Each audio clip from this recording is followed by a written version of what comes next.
Good evening, everyone. Welcome to the October 13th meeting of the Millis School Committee. My name is Carrie Roach. I am your current chair. I will start by saying this meeting is being recorded and can be viewed on YouTube. And I will do roll call. Robin Briggs, Secretary. Here. Stephen Catalano. Present. Mark Conroy. Here. Denise Gibbons. Here. Superintendent. Here. And we do not have teacher reps or student reps. Jody, anyone signed in for open session? There's not. Okay. So we have a lot to do tonight. Let's first get through, we have some action items to get through, and then we'll move into our superintendent discussion, and then go into our hybrid update and vote. So we have some meeting minutes to approve. Madam Chair, Ms. Gibbons. I make a motion to approve the 10/6/2020 school committee meeting minutes as presented. Second. It's been moved and seconded. Any further discussion? All in favor? Aye. Motion carries. We have a consideration for new fan protocol for athletic competitions. Madam Chair. Yes. Mr. Grant had prepared a memo in your packets describing the updated fan guidelines that align with the updated release by EEA on the number of fans allowed at outdoor games, increasing that number to 100, which is the same as currently for youth sports. The Tri-Valley League are proposing a more conservative approach of allowing just home fans, 2 for each player on the roster at home games only. Our rosters consist of 20 players on JV, 20 players on varsity, so it would be a maximum of 40 fans at each game and no away fans. That is well below the previous limit of 50, never mind the updated limit of 100. Once the JV game ends, the process will be that the facility will be cleared of fans. Team benches and soccer balls will be wiped clean with disinfectant, and the next group of 40 fans will be allowed to enter the facility. We hope to start this with your approval on October 17th. Thank you. Any discussion from the committee? Mr. Conroy. I just want to clarify. I think when Ms. speaks to facility, it's speaking to the specific field. So for us in Millis, if we put those people inside the fence, I just want to clarify that this is putting 40 fans, 2 individuals per player, inside the fence, either on the bleachers, etc. And the designation I'm making is like, so for example, last weekend, fans there was guidelines as to how many should show up, but it was not restricted or managed at 2 people per player, but everybody was outside the fence. So I guess I'm just trying to clarify where these 40 people and the management of the limit is, and that it's just talking about inside the fence. I do know there is an area that is designated, but I don't know whether it's inside or outside the fence. But if maybe I can text Mr. Grant and he can give us that answer before the meeting's over. So, Mark, is the question is there additional fans allowed outside the fence? Just clarification, because they're really, Okay. because that's not how it worked last weekend when we were Okay. more strict, so I just want to make sure that So we're you're talking about we're letting 40 in, and then there's the possibility that other people would be outside the fence as they were visiting. or Technically, we had nobody. or those 40 perhaps are the only ones allowed. So I will double check. Mark, we're getting messages that people can't hear you. Your microphone's not on. Do we have to start the meeting? People can't hear me normally. Yes. Just another question. Do we know if this is consistent to what other schools are doing across the Yeah, division that we're playing? This is what the Okay. Tri-Valley League has voted. So it's Okay, consistent okay. for our league. Yep. Great, thank you. I read it wrong. But let me see if I can. I don't have a problem with it, I just want the In clarification. case people, other fans Right, or family members, just if they're allowed to be outside the fence. Right. I And think the who will be monitoring the amount of people in? Last weekend, there was supposed to be no one other than the seniors, the parents of seniors, right, because it was senior night. So is there going to be someone not necessarily taking tickets, but monitoring? Because otherwise, people are going to just come in. So that's another question. Okay. I will ask that as well. Sorry, I don't know the answer to that. Okay. Okay, so we'll come back to this.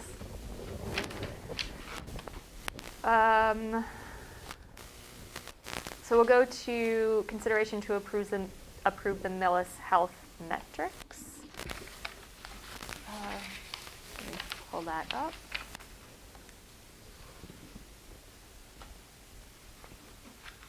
Do we have an updated copy? Yeah, what, I was looking I don't for have It's not in the mine. packet, is it? no. No, it's No. in the hard copy, so. Robin, do you want to share it? I will, is the most updated one in the spreadsheet, in Denise's spreadsheet? I can project it. Oh. Yeah, we should project it. Oh, perfect. Let's do that. Thanks, Nancy.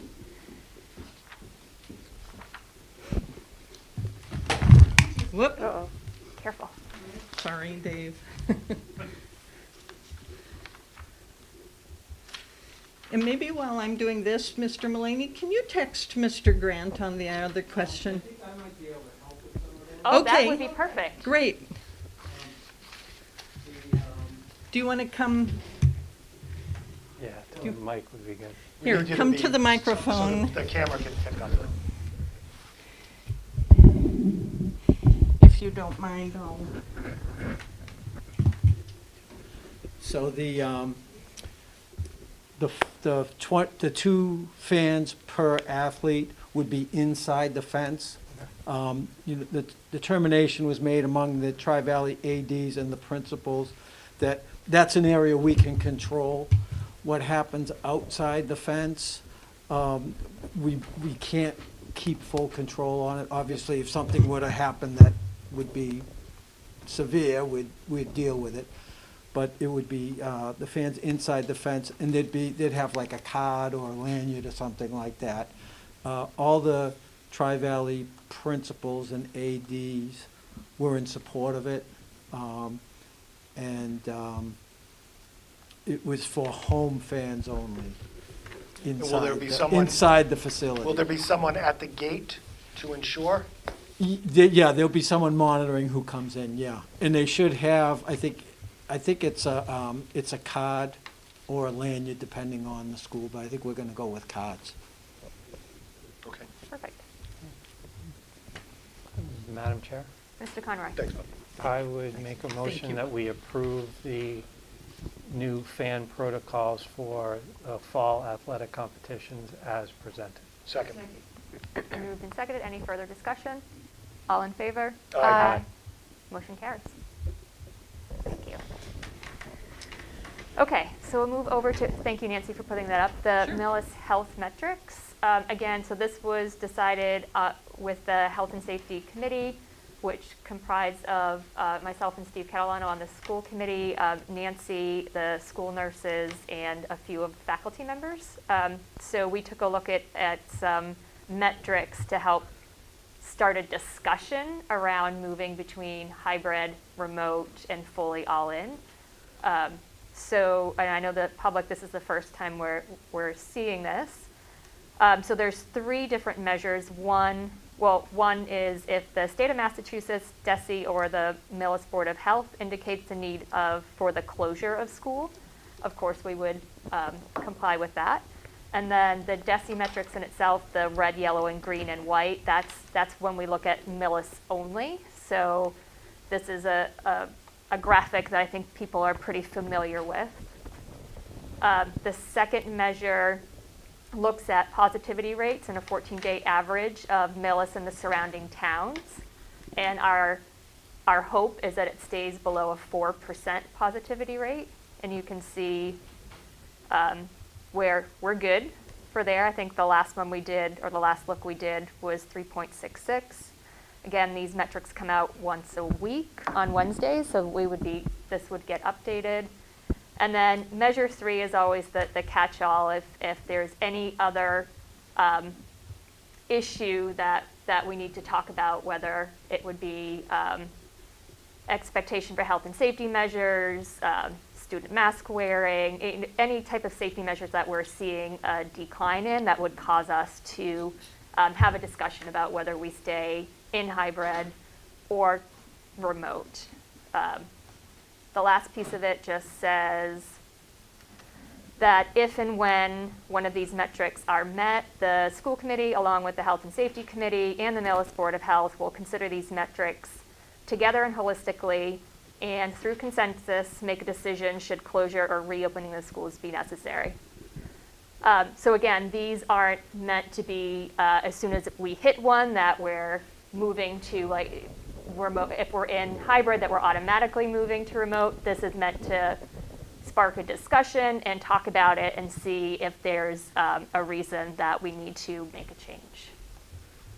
Madam Chair, Mr. I Callahan. believe in one of the earlier versions, there was a discussion about activities and not, because this is just about schools and whether the whole school, I think we had some language about activities Yep. or a specific school, so it may not be the whole district. I think it would be, Correct.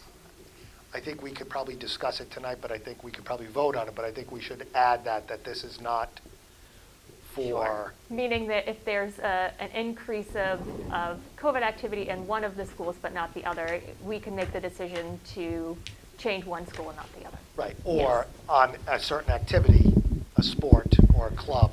Sure. It could impact that. So I think, Yep. because as it is, it basically reads as the district. You could read it that way, yeah, we can add that. I know in the there. intent was not to make it for the Yep. district. Yep.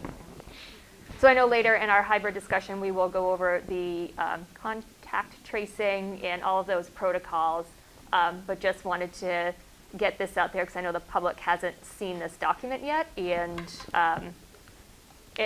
you know, the rest of the committee, although we've talked about it, hasn't seen the finalized version.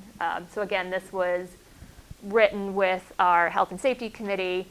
We also discussed it with the Board of Health, and everyone is on board with these metrics. So I don't know if this really warrants a vote, but I guess it doesn't hurt.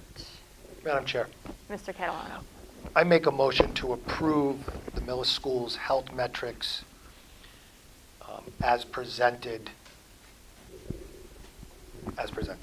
Second. It's been moved and seconded. Any further discussion?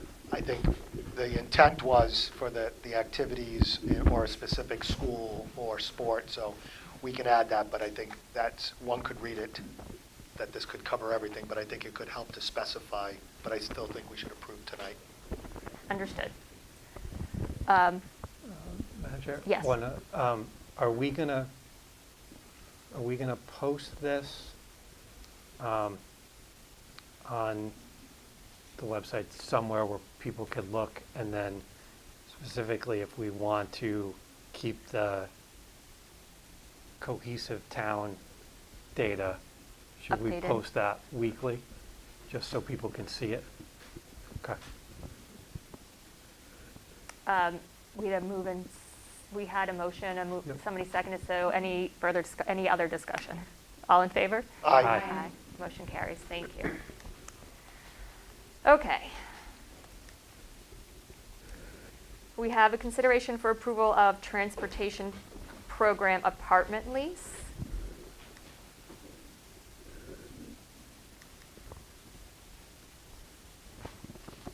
Sorry, I didn't know I was looking. That's No okay. problem.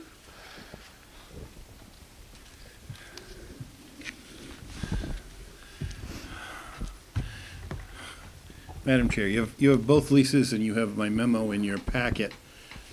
Basically, this is part of our transition program. And essentially what we're proposing is that Millis, for the next year, ending June 30th, rent the apartment that is going to be used in the transition program as its classroom and training facility. Training facility is a bad term. I'm sorry about that. I apologize. Teaching facility. And then that Medfield will actually pay transportation to offset that. The effect on Millis is a wash. We did consult, Andy Waugh actually drafted both contracts. I consulted with him on that. There were some minor changes that we made. Everybody's in agreement with them. And there's going to be a slight amount of insurance increase. That basically some of that the town will pay because of the number of students we have in the program, and Medfield will be paying their prorated share based on the number of students they have. Okay. Any questions from the committee? This is covered, so this was part of the money that we funded for this program, so it's effectively Yes. going from one bucket to the other Yes. with a slight decrease. Yep, Okay. yep. Madam Chair, Mr. Catalano? I make a motion to approve, actually, we're signing it. I make a motion to approve entering into a lease agreement as presented for the Millis Medfield Joint Transition, the Joint Transition Program for 18 to 22-year-old individuals. Can you put the transportation contract in there as well? Oh, Please, and, I'm sorry. sorry. And the transportation, both the apartment lease and the transportation contract, Jody. Sorry. Moved and seconded. Any further discussion? All in favor? Aye. Aye. Motion carries. Okay, thank you. Thanks, John. Sure, we can get that done. Okay, I have to, now I have to do that from memory. There were some questions raised last week on the document that was sent out by the town finance director, and I did have the opportunity to talk with her about them, and I think I have an answer. So what the calculations basically that were put forward for town meeting were based on restoring 7/12 of the town budget, 7/12 of the school budget, basically for the remainder of the year. And then the difference is basically being held in abeyance. And so that would be available at the Springtown meeting, whether it be for capital projects, whether it be for deficit articles, or basically whatever comes up. So I think that goes to your question, Mr. Conroy, about the difference, which is approximately $220,000, if I remember correctly. But that is how the allocation took place by the town finance director. Now, we can probably talk more about it. I guess we have a tri-board maybe tomorrow night. Do, don't we? But that is how the allocation and the basis of it took place. So the theory behind that is if we're restoring back, we're doing it for the next 7 months. Correct. I get it. I think what it's missing is that if we used reserve funds in order to cover so that we didn't have reductions, we're not getting that money back. So I guess I would also concur with that statement. so. I guess that would be the discussion that I Correct. can have. Yep. Yeah, is that- no, I agree. I think that's an important piece. The other piece of budget update I will give you is I did review our expenditures thus far in the CARES grant, that's the town grant, if you will, that we have made. And so far, our purchases that have been applied against that grant, and this does not include the invoices we have yet to receive related to our repair work for this building with the HVAC, have amounted to $127,000 that will be applied against the town CARES grant. There's probably another round of PPE that will be going in there. I would guess it's going to be probably closer to 25,000, but it might be as much as $50,000 of HVAC work that will apply against that grant as well for the work we're doing here to make sure everything is up to snuff. And then we're just starting to bring in some of the expenses against the CVRF grant. That's the $255 per student. Obviously, we've purchased the air purifiers. We've completed the air quality study. So those are a couple of things that will be coming in there. But essentially, that grant is really just starting to receive its invoices. Hopefully next week, I will actually show you the big budget, which is finally in Munis, which will also require your approving of it because these are very different budget lines than what you saw in an RDA-based budget. We'll also maybe be able to talk a little bit about revolving funds. Okay. Any Okay. questions for Terry? Thank you, Terry. Thanks, Terry. Okay. So we're going to move to our superintendent finalist update. So I'm actually going to turn it over to Mark to give just a recap of the process and where we are so far, and then we can open up a discussion. Thanks. So the process, one started with, we use the services of the Mass Association of School Committees to help us publicize the position through their distribution portals. We actually received 38 completed applications with the process. We then, the search committee that we appointed, which I'll take a minute to thank them again for their participation and vetting through the initial, not only 38 resumes, but also ultimately the 9 initial interviews that we comprised. The search committee then narrowed it down to 3 finalists that they recommended to us. We accepted those. And then the 3 finalists then participated in virtual site visits to Millis, where they were on a Zoom forum for staff, for all school staff. Those were held, 2 of them were held on September 30th. The 3rd was held on October 7th. There were roughly 30 staff members who attended each of those. We as a school committee also participated in virtual site visits to the 3 districts, North Attleboro, Mendon, Upton, and here in Millis, where we spoke with administrators, faculty, parents from the district about each candidate. Then the 3 candidates on last week, October 8th, participated in a community forum.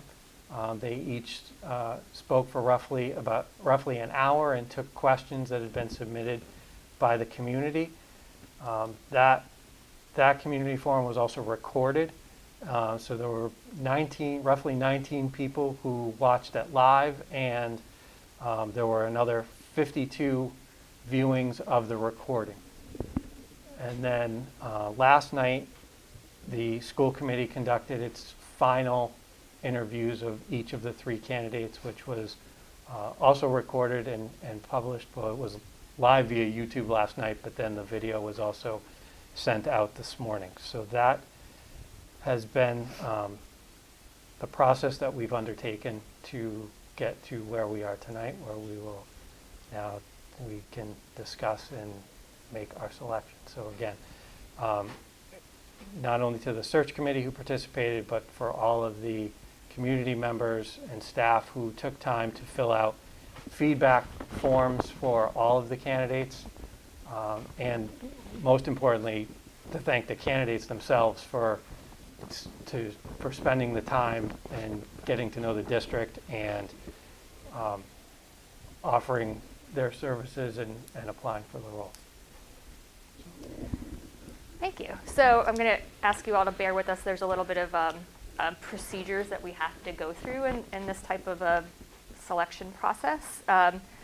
So right now I am going to call for a discussion with the committee. So I'm going to just open it up for discussion of the committee. Actually, I'm going to start with Mark if you want to give your thoughts, and then we'll, after that, we'll take a roll call vote, and we'll move from there. So I think that the process generated 3 very good candidates, and that's a testament to the district itself, that we attracted as many quality candidates as we did.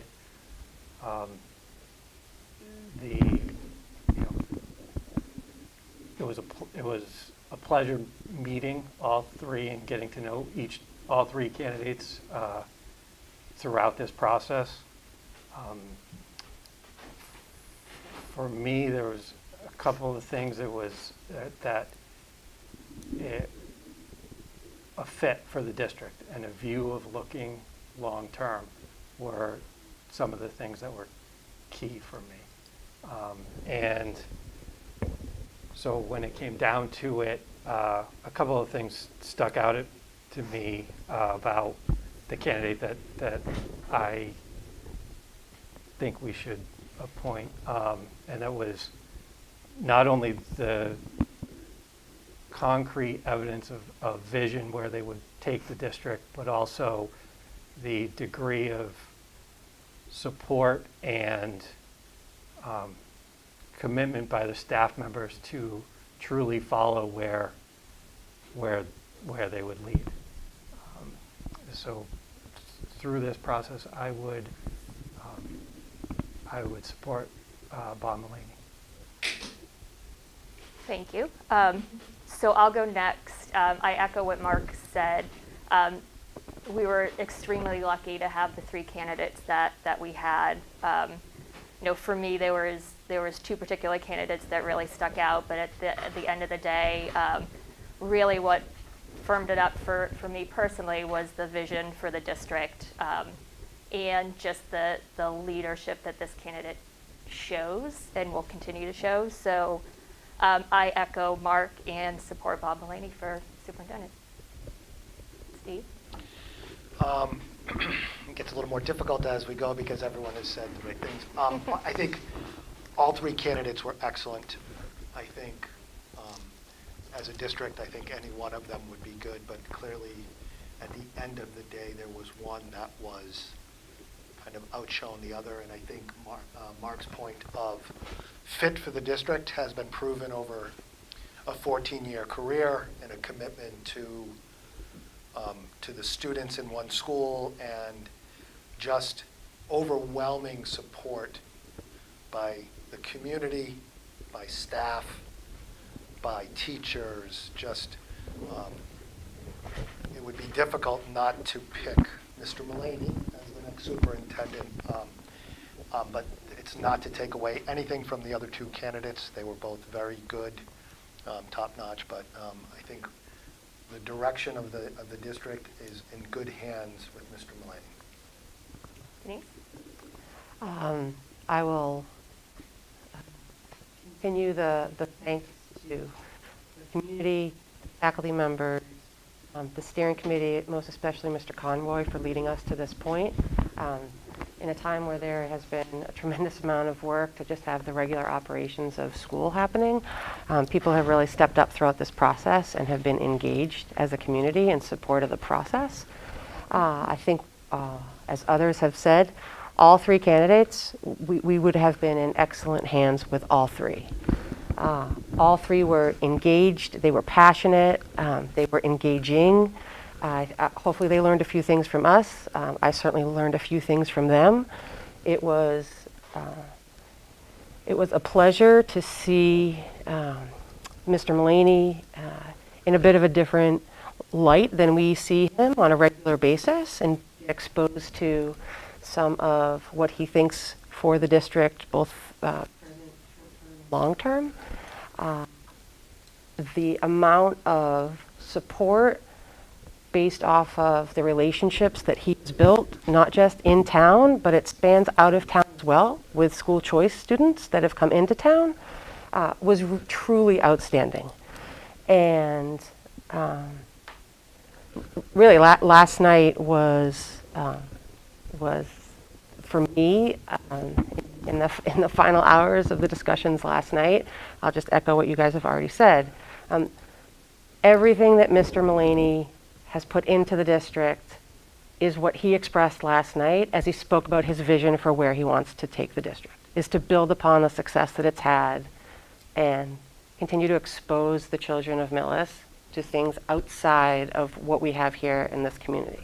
So I am extremely grateful to all three candidates and am really pleased to support Mr. Mullaney for superintendent. Thank you. Robin? I wanted to echo what everybody has already said about thinking the three candidates and this experience. It's been really interesting meeting these three different people from different districts, as well as learning about Bob within our own district. I am new here and I have kids in Cloud Brown, so I don't really get to know Mr. Mullaney in such a way that we got to know him through this process. So I sort of learned along with the rest of us about Bob here and the other candidates kind of at the same time, besides the capacity that I see him here in this, in like the school committee capacity.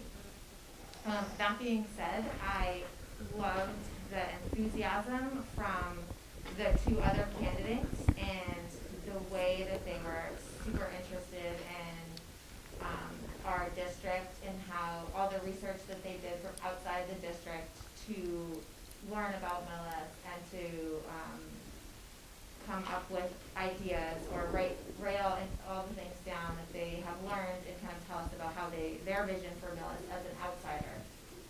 And I found that there were two candidates that stuck out to me as well above the three of them. And I really enjoyed meeting Maureen Cohen and seeing her vision for the district as an outsider to Millis. And I think that she would bring kind of a different perspective to the district. So my vote is going to go with Maureen Cohen. Okay. So the next step, I'm actually going to call a roll, and I'm going to read this right from the instructions so we get this right. So I'm going to call the roll. Each member will announce the name of the candidate of his or her choice. At the end of the ballot, I'll announce the vote and ask if any members that have voted would like to change his or her vote. Then I'll declare the ballot closed and announce the vote. So I will start with Mark. Bob Mullaney. Okay. Robin. Maureen Cohen. Denise. Bob Mullaney? Steve. Bob Mullaney. And myself is Bob Mullaney. So again, I'm going to ask if there's any members that would like to change their vote. Okay, I'm going to declare the ballot closed and congratulate Bob Mullaney. Thank you. So, Madam Matt? Mr. Conroy. I would move that Bob Mullaney be appointed Superintendent of Schools for Millis effective December 1st, subject to the successful negotiation of a contract of employment mutually agreeable to the candidate and the school committee and signed by both parties or their designees. Second. It's been moved and seconded. Any further discussion? All in favor? Aye. Any opposed? Motion carries. Thank you. Thank you. Yes. Yes, you may.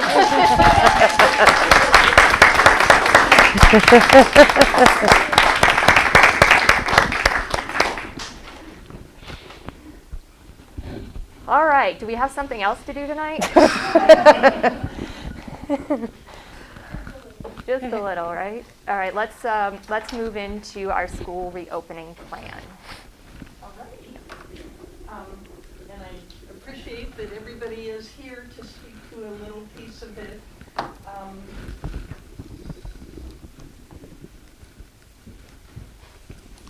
Well, not everybody, because we have three other administrative team members Jen Starr, Elise Malloy, well, actually 4, Chuck Grant and Joan Lynn, who have all, along with the people here tonight and our nurses, done a tremendous amount of work to get us to this place. And I believe we are in a place where we are well prepared for reentry of our students into the buildings.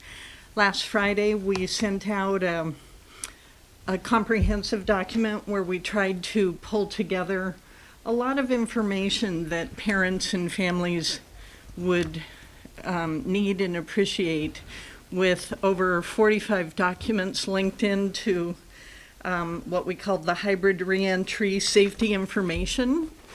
And that is also posted on our website. So I'm going to actually go to our website real quick, because I think it's very important for parents to know 2 things this tonight. One is how to sign up for listservs. If a parent is not signed up for our listservs, they might be missing important information. So under quick links on the right-hand side, there's a listserv tab, and you then click on subscribe. There's a listserv for Clyde Brown, middle, high school, and also for e-flyers, which are middle school. The e-flyers are for nonprofit community organizations that we help disseminate information. So that is very important. Our Millis Updates site right here in the middle brings you to a wealth of information that we are updating frequently, but as people have said, new information comes out. So right now, this hybrid reentry safety information is a very good document with a lot of hyperlinks to many different things and explanations about hybrid and reentry into the buildings. So we have also the walkthrough videos and the presentations that principals and teachers worked very hard on to try to explain hybrid and remote learning, a document about what long-term remote might look like in a hybrid model, and our mask policy as well. So thank you for bearing with me while I gave that little update, because I think it's important. We have been working very hard on a lot of in-depth things that school committee and we felt were very important to get us to a point where students can enter the building and be safe and thrive in their learning. So the hybrid model that we proposed back in July and August, when we presented our models to Department of Education, having to put forth 3 models, is that there will be 2 cohorts, Monday, Tuesday cohort, and a Thursday, Friday cohort. So at any one time, only half of the students are in the building. Wednesdays are a 100% remote learning day for everyone. And there might be some special populations that need more services. It's a very well-defined group, defined by the Department of Education, that might be in more. And that one thing we also felt that was very important was that Wednesday afternoons become time for every Wednesday afternoon for faculty to have time to create their lessons, create the videos, work on collaborating in teams to present the best hybrid and remote learning programs possible.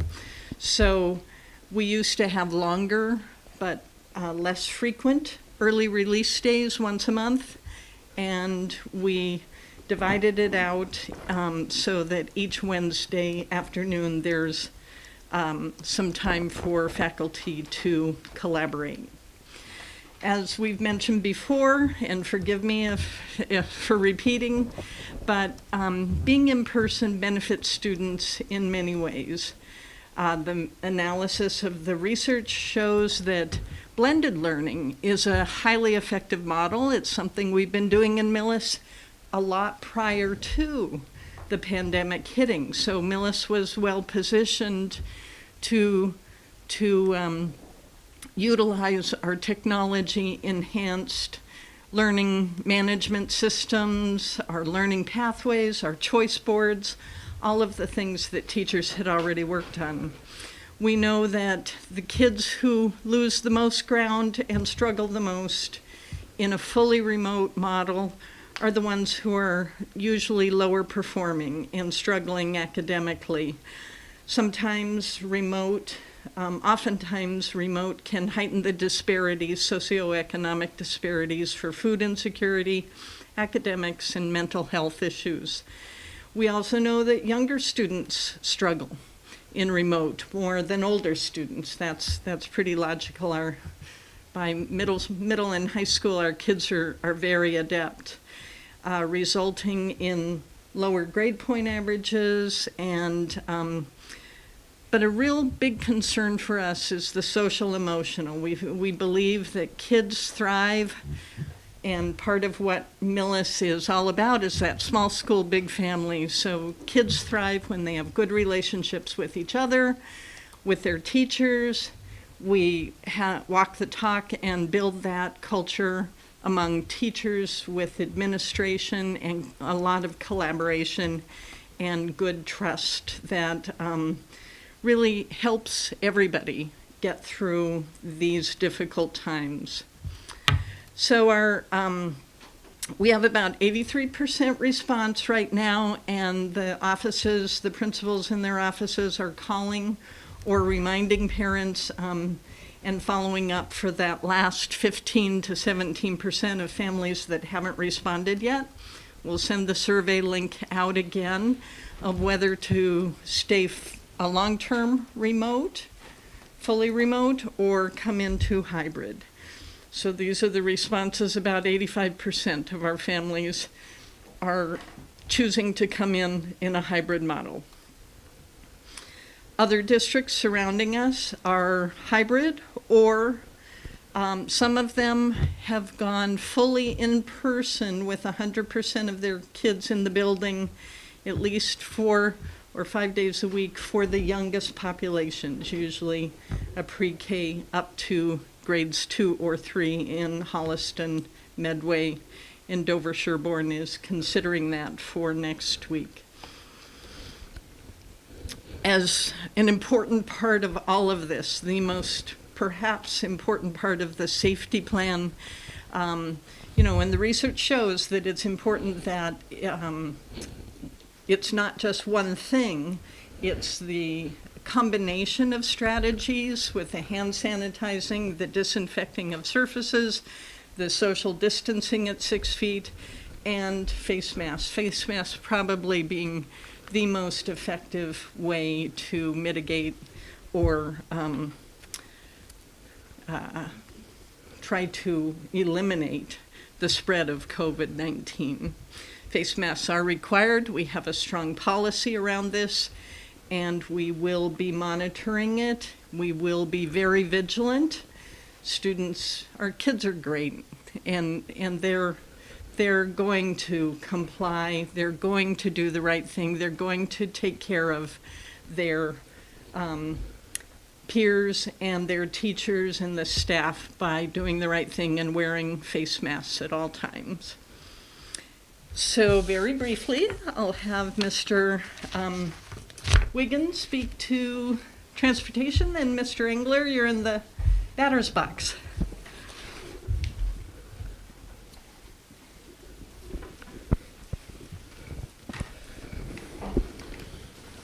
And it will be brief. So you all had the opportunity to actually board a bus at the last meeting. So you understand that what we're doing is we're making sure we're sanitizing the buses actually each day. after the morning run and after the evening run. And you'll see how in these pictures, how we've stickered the seats. So the green indicates where a child will sit. There'll only be one child per seat. And right now, there's no real reason, given the capacity on our buses and the number of children who signed up to ride, why we would have more than one child per seat. If that changes, if the ridership increases, then we could have siblings sit together in a seat, but that would be the only situation where we might consider two to a seat. And you'll see the hand sanitizer to the side. Again, we're encouraging parents, obviously, to have good hygiene at home, and I'm sure they are having, and maybe to have hand sanitizer before the child gets on the bus. And then we will do it, obviously, before they get on the bus going home. Seats will be assigned. That will be something that is new. And the other thing that I would just note briefly is because the routes are different this year, because it's essentially very much a door-to-door stop this year for reasons that we don't want to have a collection of students together to prevent the spread of COVID. If someone has not signed up at this point in time for a bus pass, and I'm wearing one as a display, you need to give us a couple of days to get you signed up, because it literally changes the entire route that bus potentially is on. So bear with us. We'll get you on a bus. It's not a problem, but it just won't happen necessarily overnight. So bear with us. And again, there's still a little bit of time, so if you haven't signed up, we would encourage you to do so.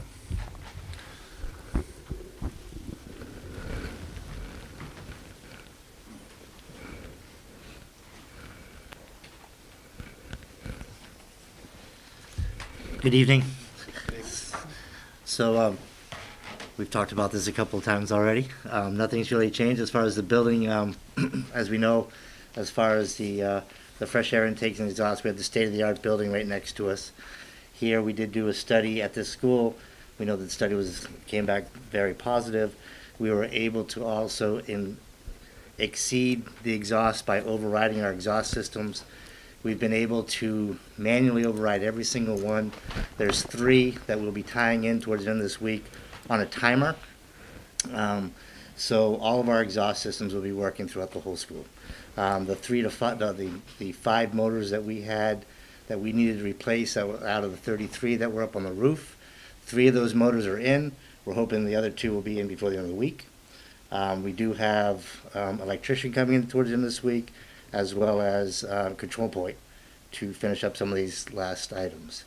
The exhaust fans, as we talked about, they are fully repaired, and we should have those done before too long.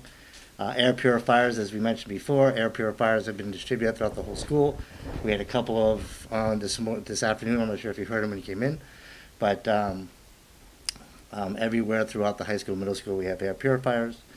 The training for the staff, Terry and I were lucky enough to speak to the staff last Monday and mention to them on what to expect when they come in the morning, what they need to do, how to monitor their room as they wish. The recommendations as where we are right now, as in a remote mode, and also what happens when we go into a hybrid mode. So I think they're fully aware of what needs to be done on that and what to expect from us on our end, us being the custodians and the maintenance workers. The cleaning protocols, we discussed that with them as well. We've gone over what we are asking for them, for their assistance, and letting them know on if and when and who is doing the work on our end as well. That's all I have. Chair, are we Mr. Conrad. asking questions now or wait till the end? We can ask questions. Okay. Yeah. John, 2 questions. One, for Wednesday when we're in hybrid, is staff going to be in the building on Wednesdays, or is that deep clean all day, so we don't want anybody in the building? So, no, staff will be here during the day. We are doing and it's not so much deep cleaning, it's disinfecting. And we're doing disinfecting Monday, Tuesday, Thursday, Friday. We're doing it Wednesday as well. We have more chance of hitting some more areas when we have no students in here. But no, we should be able to, we'll be disinfecting on a daily basis. And then second question, that's kind of, can you just describe specifically like what's being done daily?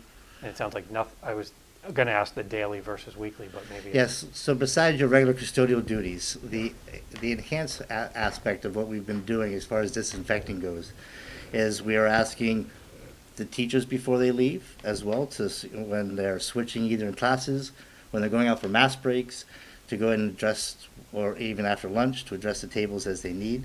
Before they leave, each student is getting up, they're wiping their desks, they're hand sanitizing, and they're going out to the next room. In the aftermath, we are taking care, after they leave at the end of the day, we're going back through hitting our regular custodial duties. We're also disinfecting the tables again. We're not actually wiping them down, we're just going to be spraying them down, either with the machines that we've purchased, the 103, or this pink solution, this germicide that we have as well. And then we're just hitting, in the past, we haven't maintained something on an hour, well, not hourly basis, but we're breaking it down at least into thirds, where we're hitting it in the morning, in the afternoon, and in the evening as well. Any other questions for John? Okay, thank you. Thank you. Thank you. Thank you. I'll just advance it to,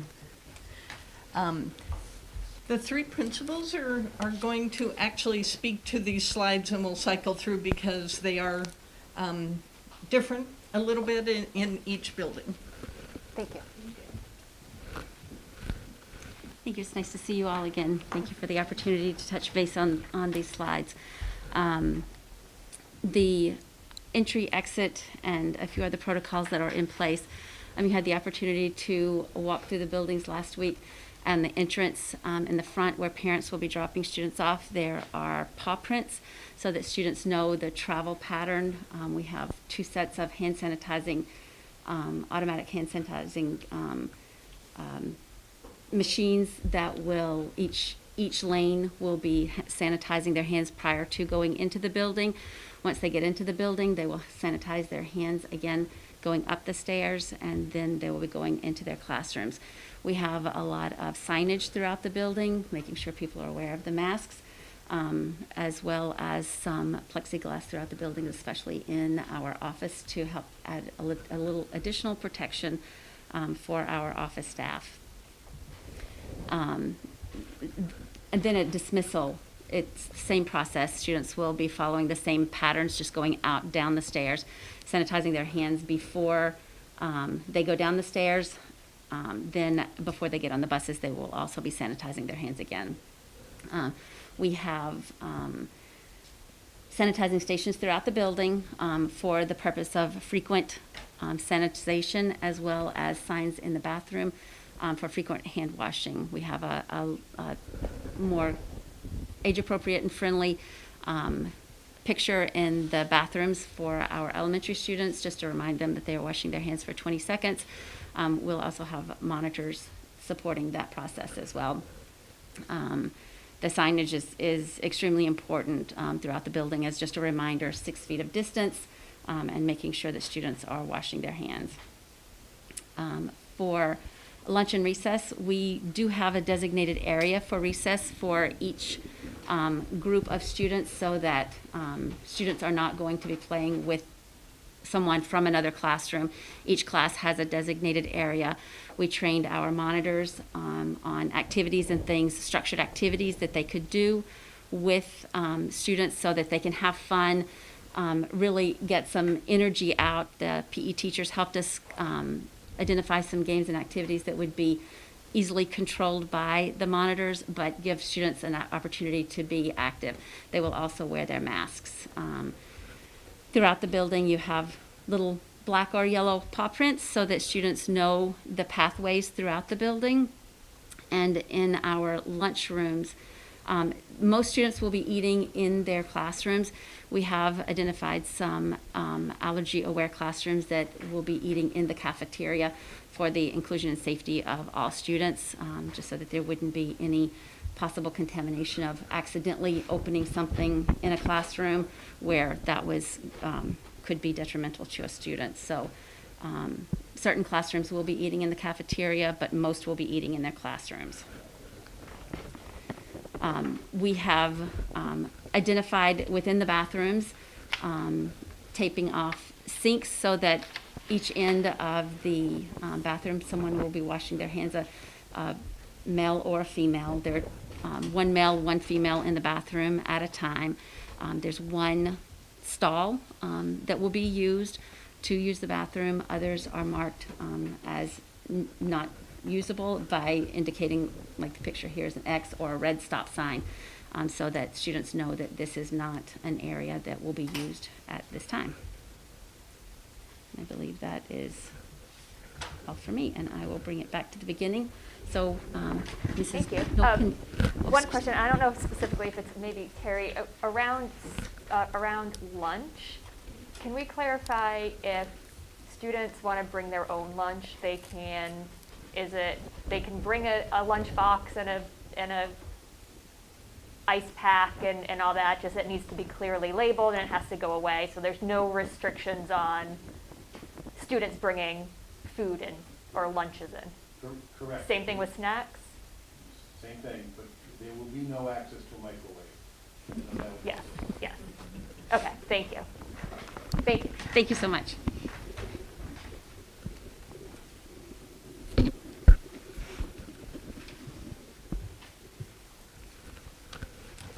Good evening, everybody. I just want to start by saying all of this will be shared with students and middle school families this week if we make a decision to go forward with hybrid. I want to clarify that the middle school schedule will remain pretty much the same as it is right now during remote learning. The only thing that will change would be block 3, because we need to have 2 different lunch periods for 6th grade and 7th and 8th grade. So all of that will be shared in detail with the students and the families to come. All of our students who are remote will follow the same schedule, and they will all be part of the same class that they're part of right now, so that won't change. So for the middle school, the middle and high school, Bob and I have developed protocols together for the middle school around arrival and dismissal and other safety protocols. Students who are riding the bus will enter at the bus platform doors. For middle school, if they're going directly to the classroom, they'll go into the left-hand door of the 3. If they are picking up a pre-packaged breakfast, they'll go in the right-hand door, get their breakfast, and then proceed to their classrooms. We are asking anybody who's dropping off a student to try and do that at 7:40 or later to allow the buses to come in around 7:30 and unload beforehand. Students will be wearing masks to enter the building. They'll use hand sanitizer before they enter the building. We'll also have stations set up like Clyde Brown. Our dismissal to begin with, we're going to stagger a little bit to see how that goes and how much time it takes. So our 6th graders will be released from Unified Arts classes around 2:10, 7th graders at 2:15, and 8th graders at 2:20. And we'll see how that goes the first week or so. We expect it to become more efficient as kids get used to, the routines and all. I just want to mention that for our middle school office, we developed a protocol where students and staff and any visitors, which we don't expect there to be many, would use the window outside of the office rather than coming into the office. Any early dismissals from the middle school will be at the bus loading platform. So parents will just call when they arrive and we'll escort the student down to the bus loading platform, so no one needs to come in. And again, we'll be sending notices out about that. Some other safety protocols. We have signs around the building like Clyde Brown to remind students about hand hygiene and social distancing. As they move through the building, there are markers on the floor. We have arrows on the floor. We'll have a white line down the middle, so all the middle school students are going to be ready for their driver's test. Stay to the right, cross at the crosswalk. The only time middle school students will move would be to go to science lab, to lunch, and to some of their unified arts classes, and also possibly to a resource room for small group support. They will follow all of the moving through the hallway guidelines, use hand sanitizer when they enter a new classroom, and as Mr. Engler said, we'll have them and teachers wiping down areas that are shared, if at all, during the school day. Lunch will be a combination of the cafeteria and in classrooms. So we have enough space in the cafeteria with desks 6 foot apart to have all 6th graders eat in the caf. And we'll have a process whereby they enter, if they have their lunch, they'll use hand sanitizer when they enter the cafeteria and go directly to their seats. If they're picking up a box lunch, they'll go through the line, grab their lunch, and go and take a seat.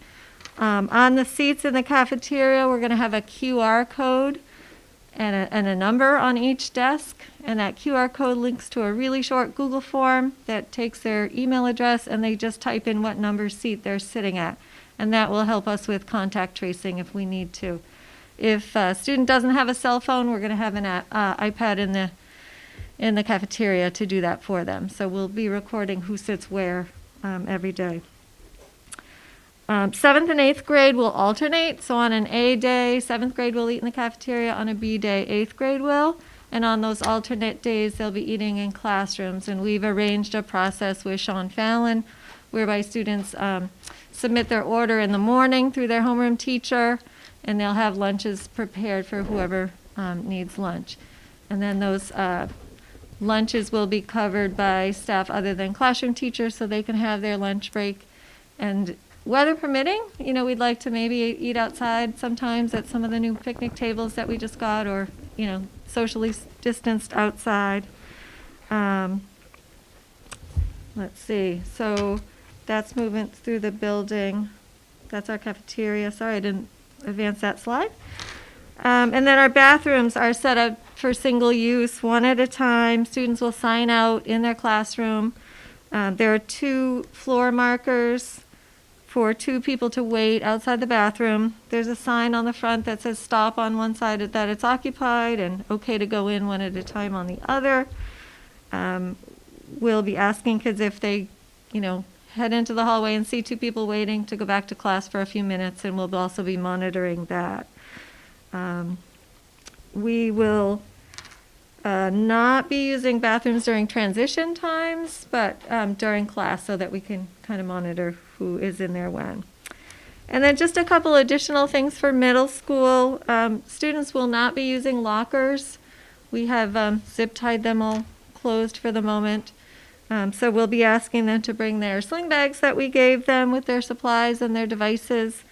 Perhaps bring a small towel in case the weather permits going outside, something to sit on, and a sweatshirt or jacket, because we will be not having recess, but taking walks outside before or after lunch like we usually do. Any questions? I Yeah, go one, just because I don't. Sure. And sorry if I missed it, and it's not just you, but how are you going to determine, or how are teachers going to determine mass break schedules? So the teachers are talking about that now. The mask breaks, there will definitely be one, before or after lunch when we take a walk outside, as long as the students are distanced.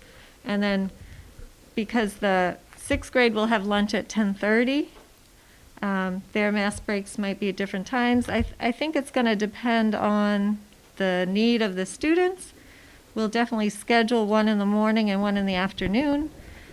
It's going to be class by class. The blocks are 75 minutes long, so likely it would be in the middle of a class to take a short break. It could be a walk, out the front door of the building, around and back in. If the weather doesn't permit, then students would be at least 6 feet apart, if not further apart in the classroom.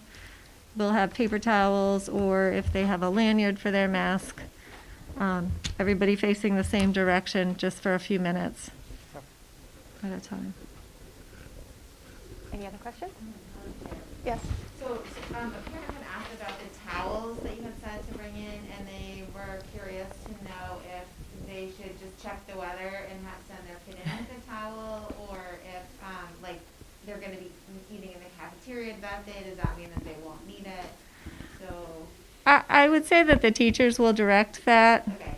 It's not mandatory, Yeah. but we just thought that would be a good way to be a little proactive if they do get a chance to go outside. and there's not seating. Okay, thank you. Thanks.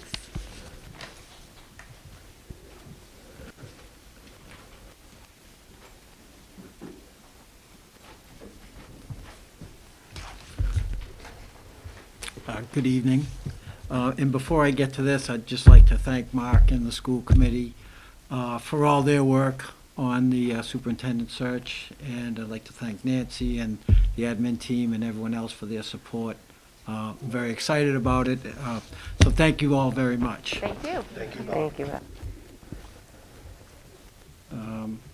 So for the high school, a lot of our protocols are very similar to the middle school.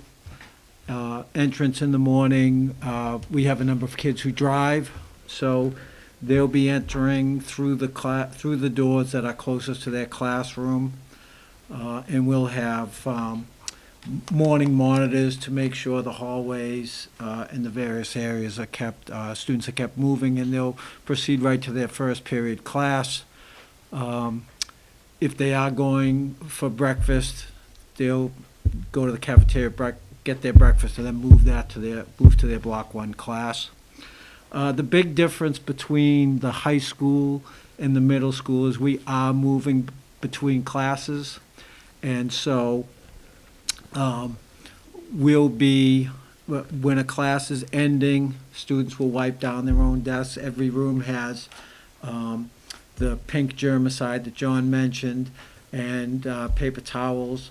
So students will wipe down their own desks. And probably the most common process we've talked about as a staff is having one student or the teacher squirt down every desk, and then each kid wipe off their own desk. And then hand washing when you enter the room. So that's the process we'll follow when getting ready to leave the class.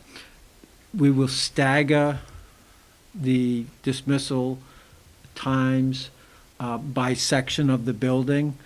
It's not going to alleviate kids crossing in the hallway or students having to take a left-hand turn to get into a particular class.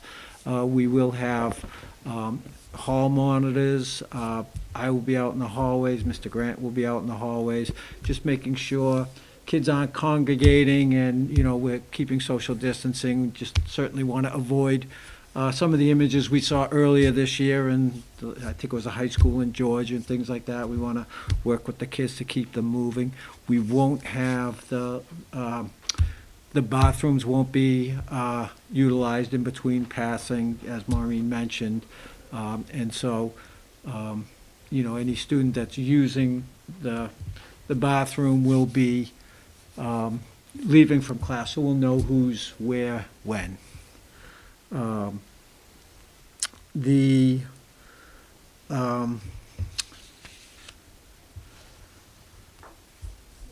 Students who have study hall or VHS classes or tech classes at the beginning of the day will be allowed to come in later, so that will de-densify the beginning of the school day. And then students who have VHS tech or study at the end of the day will be able to leave school early if they can. If they're unable to come in late or leave early under those circumstances, they will be assigned to a room. But we're going to encourage kids who can leave early to do so. We haven't decided about any types of studies or VHSs in the middle of the day. In the past, we have had service learning where juniors and seniors did have the ability, if they had service learning, they could leave during the day. So that's something we might look at, but to begin the year, or to begin hybrid, if we start it, we'd just be looking at that first and last period as a time when kids who had those VHS or the study halls could leave early. The procedures are basically the same. In terms of lunch, we won't be able to fit a whole lunch into the cafeteria, but we're looking at doing, 3 or 4 classes at a time will fit. And that'll be the majority of students, and we'll try and rotate it so that all kids get an opportunity to eat in the cafeteria. And again, Maureen mentioned some of the protocols so we know who is sitting where in the cafeteria. And the restrooms, as I mentioned, they won't be open in between classes. We will have the sign on it that kids, if there's a person in there, they'll flip the sign over to red, and we just have to work with the kids to make sure when they leave, they switch it back over to green, so the next students will know. But again, we'll have hall monitors, and myself and Mr. Grant will also be circulating around, checking on things like that. Any questions for Bob? Okay. Thank you. Thank you.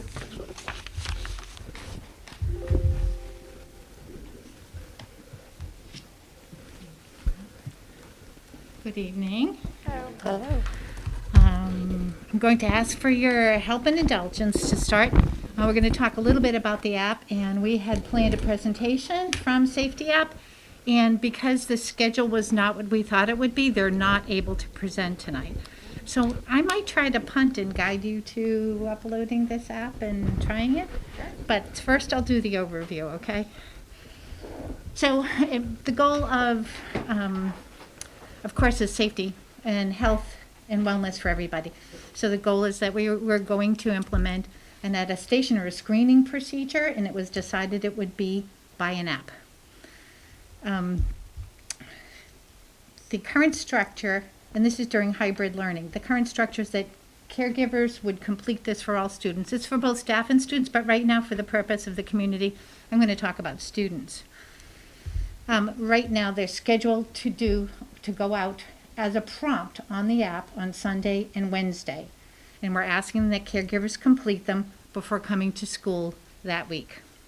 It gives an opportunity for nurses to respond in that day, so Sunday or Wednesday when there's no students in the school, and to be prepared for students entering or responding and supporting parents the following day. This is a COVID screener. I just want to make sure I'm being careful. This isn't an overall wellness screener.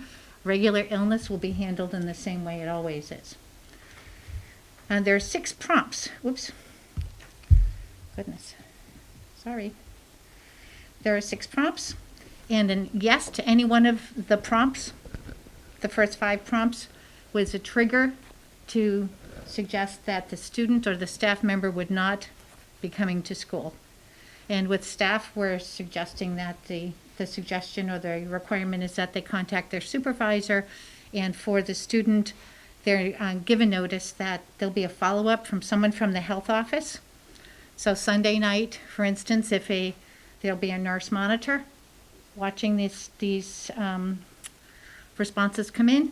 If there is a red or a do not come to school, they will send an email to the parent saying we'll be following up with you tomorrow during work hours to get more information about the specific COVID scenario. If they get a response back and said, oops, I meant to say yes instead of no, or no instead of yes, then we can amend it on our end.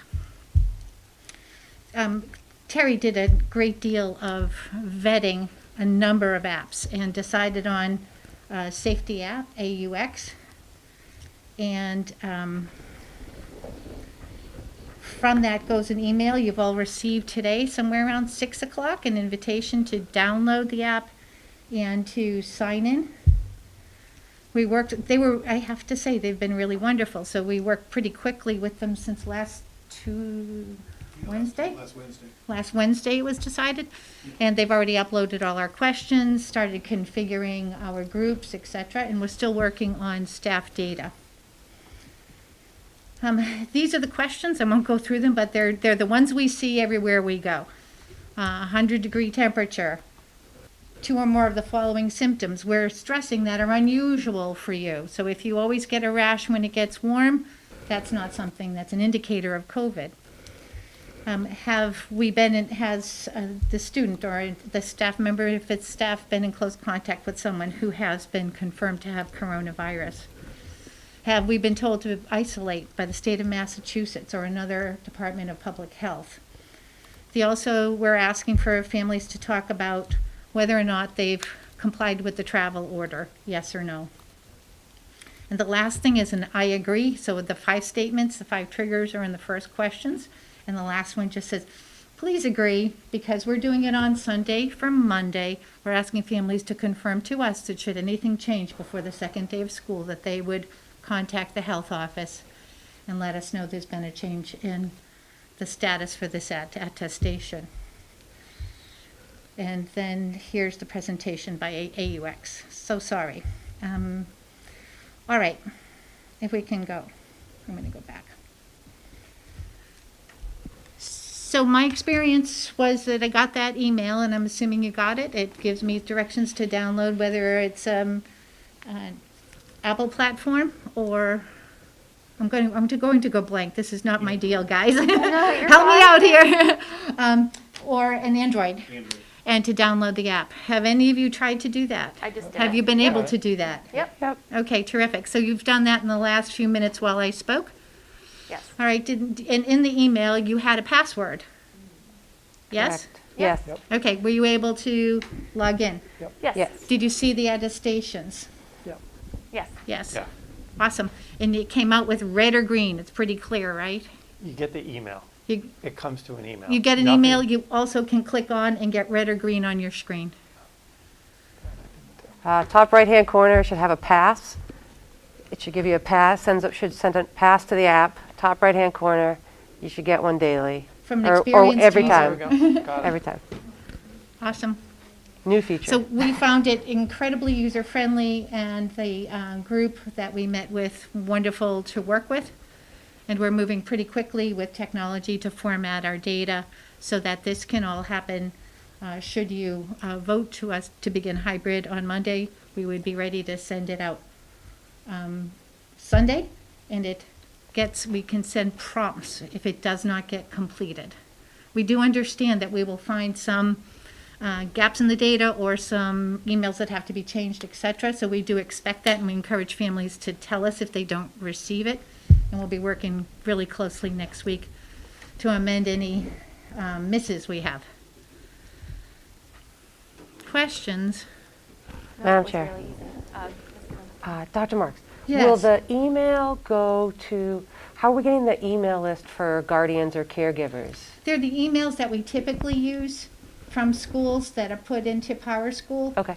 So when families register and sign up, we're pretty much at 100%, unless people change and don't inform us. Or, there's always a chance we've made an error in entering it. But typically, we're finding those folks are much more using email much more reliably.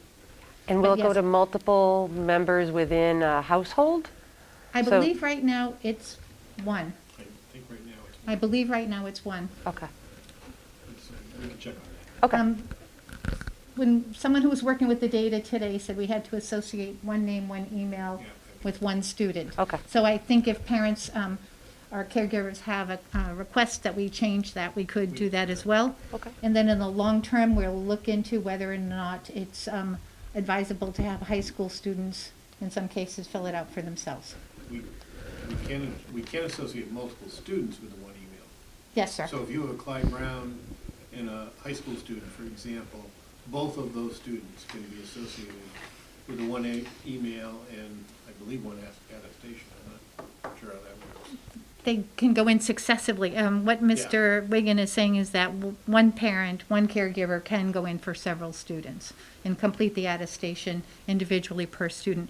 Because you have the employee version, you Yeah. don't see the usual prompt would be put in a student name. Got Okay. it. Gotcha. Got it. Will this be up and running, assuming we vote yes, is it guaranteed that this will be up and running on Sunday? And if not, have you designed the Google form and a protocol to ensure, because that's an important piece of this. So Right, if Mr. it's not the Catalano, I'd app- love to say guarantee, but it's data and technology. I believe that's where we're focusing our time. We do have a Google form we could throw out at the last minute, but I sincerely hope that this will all be in place. So you can at least guarantee that you'd have a Google form ready to go to all staff and Yes, sir. students for Sunday? Yes, sir. We actually are set to go to staff already in this app. Configuring all the information for students was more time intensive for the technology folks than we anticipated. It has to be the information's all there, it just has to be structured and delivered to AUX in a particular form, particular manner on a spreadsheet. Thank you. I have a question. So I just got into mine and finally did it, and one of the questions that you asked is about traveling, or that we asked is about traveling outside to a high-risk state, and then you go on to list non-high-risk states. Right. That's actually the way the state does it as well. So anything that is a non-high-risk state, I mean, anything that isn't listed is a high-risk state. You think that's confusing? Okay. I was sort of thrown off at first when I first okay. read it, but Yeah. I think that, I guess it's fine, I don't know. It will, you It's know. their standard question. It's their standard, it's the way they phrase their standard question on travel. Okay. That's fine, it took me a second to be like, wait, these are the states, or these aren't the states that I should. Those are, yeah. Yeah, yeah. So I agree. That is probably the question that we looked at so many different samples about Sure. and created it. So if you get feedback that that's confusing, and we'll be glad to hear it and try to structure it. We tried an agree, disagree. We tried a couple of different ways. Sure. And this is where we landed this morning. So, so please keep letting us know. Appreciate the feedback. Madam Chair, Ms. Gibbons? hopefully the last one from me. So we have one, because we'll be coming in and out of the buildings as school committee members. If we are also the guardian that will get the email for our children, will we have two sort of screenings to fill out, one for our student and one for ourselves? So I think this is just your sample screener. Okay. That should you come in the building as a visitor, that won't be ready for Monday. But that's the next iteration of this thing, would be that we would be able to use it with visitors as well. Okay. Well, I guess Should the- Denise's question is like, if I'm a teacher in Millis and I also have kids in the district, how Right. does it work with me also doing my own attestation and my kids? Which email address are the kids and staff assigned to? I don't have the answer to that. Okay. But I'm guessing it's two different. I'm guessing you would not use your work email for your children, but you would be using your work email as an employee. Yeah. That would make sense. It would. As long You'd as- use your personal email. As long as nobody uses as long as nobody has put their school email address as As the their- primary email address on their students' So we should warn staff members of that. Well, I Yeah. mean, wouldn't it also just work the same way if you have multiple children? You just fill out multiple attestations and just write I your guess name. I feel like and then there might file. be a way to It would do actually be multiples. easier if it was Yeah. all one as opposed to two, because if you have two email addresses, You have to log in. you're on going to them. have to log in. Right. Log out and log back in. Right. Yeah. Right. So it would actually be easier for people if They're if two if all the separate. empo- if They're all the two separate employees were attestations, though. Oh, it's two separate ones? Right, one of Yeah, them but that- talks directly to student, to staff members, do you have? And then the other one is, does your child have? So it's coming from two different directions. Yeah. I think that's an askable question, but Yeah, I would check with them because they might be able to give you two of those screening on the same email. So you can get the staff one and the student one. Mm-hmm. So you click on it one time for your kids and one time for, so I I'm just- don't know. I'm sure I'm Yeah. sure they've already conquered this. Yeah. I doubt we're the only school that Yeah. has staff members and students, but being that I'm not the techie person, I'm gonna punt it. Yeah, I know. You're doing a great job. And there is actually a technology meeting tomorrow with them on this. So we can forward that question on to Jen Yes. and her team, and they can raise that question. So that they'll be working on the dashboard and all of the different opportunities that the app offers. Great. Thank you. other If you, questions? sorry. Yeah, you're Only good. because you have a meeting with them tomorrow, can you ask them if there's an email that's already in use? What happens? So I'll use myself as an example. I have my Gmail address already in use in their database. So, Oh, interesting, right. Yeah, so if you just ask them that question, if there's an email that's already in use, That's it. because it might be. For different schools. For different Yes. schools using it as well. I'm assuming it goes, the app, because we set up our own school at a Yep. station. I'm assuming, yeah, how does that Yeah, happen unless with they do your unique app user on your- IDs, that's the Yeah, only thing I right. can think of. Interesting, Okay. interesting, thank you. Yep. Right, it's a good question. But you can attest to the fact that it works well. Yeah, yes, very easy. You saw all of us do it, right? Yeah. So we all just We did all it. So registered it's it. very easy But to do, any- takes less than a minute. Right, any families that struggle will be glad to help them with it. Also can be accessed through email in an online, I forget how we Any called web it. access, so Any web access. your It doesn't have to be an computer, app or on your yeah. phone. It can be via email and what any have kind you. of web access. And so we don't need to show the green. No, It's sir. just they do it and the nurses take care of the back end. Yes, Okay. yes. Madam Chair, before you leave, were you able to get feedback from the attorney about the different or the proposed different protocols for state versus school? Were you able to get some feedback? This may be a good time to discuss that. Yes. Where it pertains to the cafeteria? Yes. Yeah, so, and that's why you see the schools having their plans with the cafeteria, but we did check with school council on the different protocols for DESE versus the state, and we're talking about the number of people that you were allowed in a space at one time. It was confirmed that the school goes by the DESE protocols and not the governor's state mandate. So if it's a school function in a school building with school employees, we go by the occupancy standards set by DESE and not the governor. Mm-hmm. Madam Chair? Yes, Mr. Conroy. Sorry, getting back to this, I just wanted to clarify. So, I think something Robin just asked about. If someone, I know people don't necessarily have to show up with their phone in a green, but how are we monitoring who's coming in the building that they've done this and that they've gotten green? Who's standing at the door to make sure that people who haven't done it don't walk in the building? So I think that the nurses are going to do, if I understand, sorry, because Go right I've ahead. talked about this, the nurse, that's why we're asking children to do it, parents and children to do it the night before on Sunday. So the nurses are actually going to be monitoring and checking, and they'll know Sunday night if somebody hasn't filled it out, and they will be reaching out to them. They will be reaching out to the And families. confirming I get that, but if they don't, so you could call, they get the call, they get Sure. the email, they don't do it, they either don't do it or they do it, even if they don't forget, or even if they get the don't come, Yeah. who's at the door? So there's no way with kids.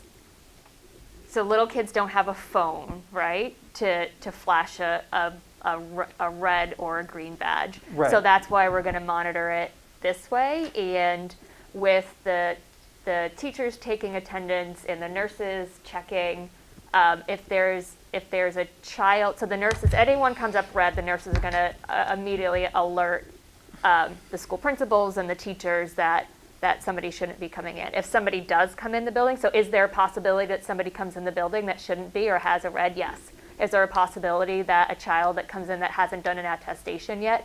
Yes, there is that possibility, but the nurses will be aware of any of those children. Now, the first week is probably going to be a little bit of a trial and error, but they're going to be on top of it, they're going to know, and they're going to be reaching out to families. So it's where the older kids, most of them have a device and can flash a red or a green, that's just not feasible for So is there middle some- school students and younger students. So is somebody standing at the door for the high school to look at all their phones? So I believe we're going to do the same way, where the nurses are, that's why we're doing it on Wednesday for Thursday and Sunday for Monday. So then are they gonna go into the classroom and pull the kid out if the kid is in there that has the fever and then send him home? So I would hope that no one would ever send their kids to school with a fever. But it happens. Sure. I think on the, We've had our people in the experience state send would, their kid to school with a positive COVID test. sure. I think our experience would tell us that probably the reds are the ones we're less likely to see, but there will be some follow-up with the nurses, being really careful about how we're sharing this health-related information. But I think we're a little bit more concerned about families that don't understand the seriousness of screening, and that the purpose of this is to keep everybody mindful about monitoring these symptoms and communicating with us about any concerns they have. Is it a gatekeeper, a perfect gatekeeper? I'm not sure that's feasible. So there's another piece that we have to think about as well, and I think it's language, because if you're having them do it on Sunday night, they could be doing it at 5 o'clock on Sunday. Yes, Someone could wake up and feel, after they've already done it, feel Yes. bad. yes, So we need to clearly state, yes. if in the morning your child or you feel different or do one of these, you don't come. So the number 6 says, please Yep. confirm that you agree to inform the health office directly should any symptoms change between the time you've completed this Okay. form and Yeah. enter the school on any day. It's the last I piece, would- and they have to click right below it as well on the And it attestation. says, right, and Okay, I left all that, we left it there and said, I agree. Yeah, they have to agree. It Fine. it takes I just want it, to make yeah. sure it's on there. No, we're Yep. we're trying to be as diligent as possible while understanding gatekeeping is nearly impossible in this day. That I disagree with. Completely, right? I disagree that I'm sorry. gatekeeping is nearly impossible. I- There are schools who have people standing at the doors. They have the list. They have the list of who hasn't done it or who has read. And they have staff at the door knowing when the kid comes in. And if somebody comes who shouldn't come in, then they triage it. One of the whole purposes of this was, we get the attestation, people who come in red or don't do it aren't to be allowed in the building. So I'm not sure why that we're basically just saying, go ahead, fill it out, but if you don't fill it out and you come to school anyway, we're really not going to get you until you've already been in the building for however long. So, I mean, I see where you're coming from, but I disagree with you. So when I fill out an attestation, it's after I get to work at my desk, and that's what we do. So See, I have to do it to get in the building. Yeah, and so I understand that, and, you know, I don't disagree with that, but I think with the school population that we have and younger children, again, if it's a lot easier, I'm gonna say it again, it's easier with high school kids who, you know, 90% of them have a phone. If we're trying to do it with preschoolers and kindergarteners and trying to, you know, have a list of kids and somebody standing at a door and it's a, I would understand your point if we were saying that for the high school kids, we're actually going to have someone looking. We're saying we're not looking at anybody who walks in. We're not looking at staff. We're not looking at high school kids. We're not looking at, but that, I mean, it's not saying we're not looking at them.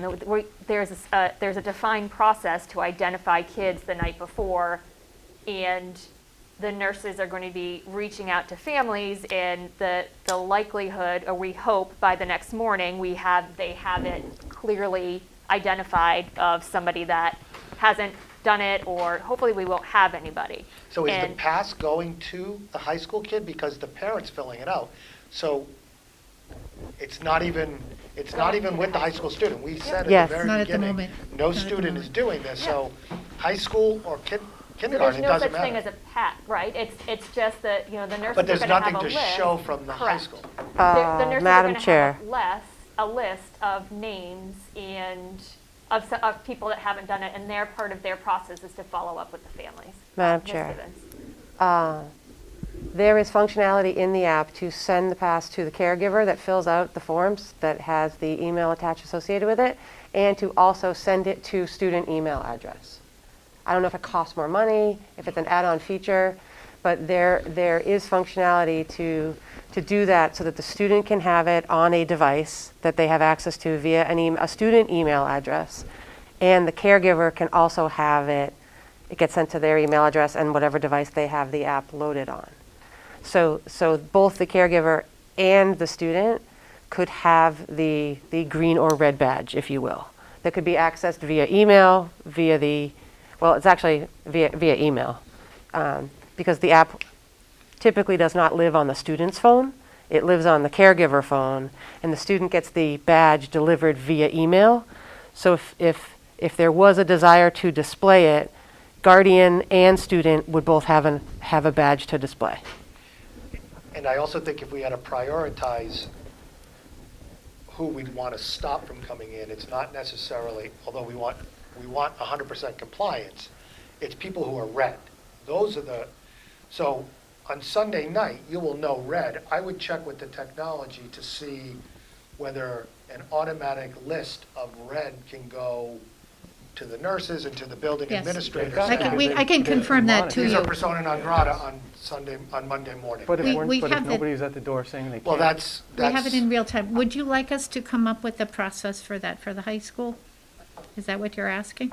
I want it for all buildings. But The point of doing it in the evening is to be proactive, because we have a legal obligation to educate students and cannot stop them at the door, just because they haven't. if they have a red or didn't fill this out, yes, we can. Just because they haven't their caregiver hasn't filled out the app. So I think our process and our discussion has been to move it to the evening before, which gives us nurses to be in touch with principals. And yes, Mr. Catalano, your point is very well taken. The reds we will deal with and make sure that they don't enter the building. But especially in the beginning, when we're getting used to it, there will be perhaps some parents who haven't filled it out right away, that those are the ones that will take some training, translating, explaining, etc., so that we get full compliance eventually. Madam Chair, Ms. Goodham. can we separate the discussion a little bit into those that haven't filled out the questionnaire and those that show as red? Sure. So is it fair to say, I guess I'm asking this of the committee, is it fair to say that as we've had previous discussions, we've talked about those that haven't filled out the questionnaire, and which is part of the reason why, as the superintendent just said, why it was moved up to the night before, to give some time for that questionnaire to be completed before the start of school. Is that a fair statement? Yes, and we can also send reminders, but if we don't have the right email, it's all for naught. And I think that's my concern, is that some families, we may not have a correct email. But we're going to send reminders for folks. I think we had decided on every 15 minutes to try to get completion. So if, I'll ask the whole committee, so how do people feel about if someone hasn't filled out the form, that and let's say, I'm trying to work through a scenario where someone hasn't filled out the form, we haven't been able to get in touch with the caregiver the night before, it's Monday morning, and cohort A student enters because they haven't filled out the form. So are we comfortable having student B go to their classroom and then the nurse to pull them out to then go call the guardian to talk through the attestation over the phone? Because I think we had some conversations about that in previous meetings. Yes. I would prefer that there is somebody in that scenario, I would expect that the student arrived on the bus, because otherwise, unless they're a high school kid, a junior or senior who drove on their own, or they came with a sibling, they had to get driven here if they didn't come on the bus unless they walked. So if they were driven here by a guardian and we know that they didn't fill it out, someone could be outside at the drop-off area and get a verbal screening. If we have people outside who are seeing who's coming in and they have a list, because as we started, and I completely get like, I think doing it the night before so that we can reach out, so we can remind people, so that we can do all that. Absolutely, on board. We're only doing it twice a week. We're not doing it every day. We're doing it on Sunday night and Wednesday night. Again, we're alleviating some of the, frequency of when we have to do this, so we're not tracking people down. But, so we have the list of who didn't do it. We have the list of who's read. We have the list of who didn't do it. We have that on Sunday night. Therefore, somebody can be standing at the entranceways on Monday morning and with the list of, we're probably talking about a minority of people, a small group, you have them there, and before they come in, you just pull them aside. And again, if they got driven here, it's, hey, we're going to call your parents. If they came on the bus, then they, maybe they get brought directly to the nurse's office until a guardian can be tracked down over the phone, and then you send them to class. The intention of all of this from the beginning, I thought, was we don't want people coming in the building without the attestation. And there are multiple schools who are not letting kids in their classrooms if they don't have a green. Dr. Marks? I was just wondering if the committee would bear a pilot up for next week where we're not doing that. I think it could be quite upsetting for a second grader coming to his first day of school to be pulled out of a line and waiting for us to contact a parent about a screener. Is it possible that we could try the first week to have successive messages, emails, and outreach to families to get this completion?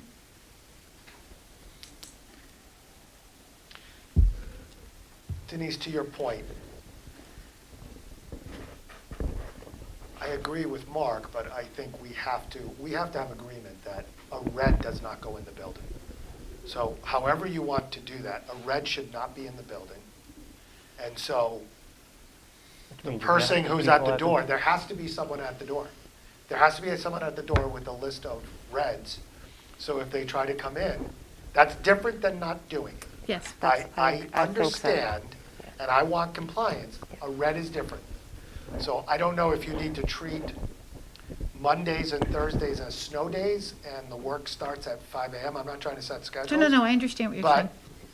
But this is not, we're coming in, and then we're going to start pulling people after, first bell or whatever. I mean, the reason why we're doing this is for public health, so the schools can remain open. So we've worked this hard to get to hybrid. I don't want to go backwards. I hear you, want to Mr. move Kevin. forward. And so this was a vital piece of that. It was the most vital piece, right? The health metrics is what would shut us down or modify us. This is what keeps us going. And so I do agree that there's a separation, but I also don't want to, so there is going to have to be some staff interaction. So we have to figure out what that how much of that interaction is. Is it just for reds, or is it red and non-compliance? Would you You've allow got to us? have somebody at the door anyway. Now, I will stipulate potentially there is no more than the first Monday and the first Thursday. We can get a report out on But- non-compliance. Right. But there's different somebody than at the red. door on Monday morning making sure that every kid who comes in has a green or non-compliance and is tracking the non-compliance as best as possible throughout the day. But there's somebody at the door, every entrance door, because we can't have reds coming in. Yes. And if the size I'm getting, if that's a deal breaker and you guys are going to tell us you can't do it, tell us now. I don't think we're saying that, but I hesitate to say exactly how. I think there are a number of different ways we could consider, which would be get a parent to confirm they know they have a red, not coming in the morning, could be part of it, as well as judiciously sharing information, because again, it is health-related information. So I think it can't be just anybody with a list of red kids. So if we can get back to you about how we propose. We're about to vote on hybrid, so we really need we need a little more, this was 2 weeks ago, we said this is the most important piece, right? After all the work that's been done, so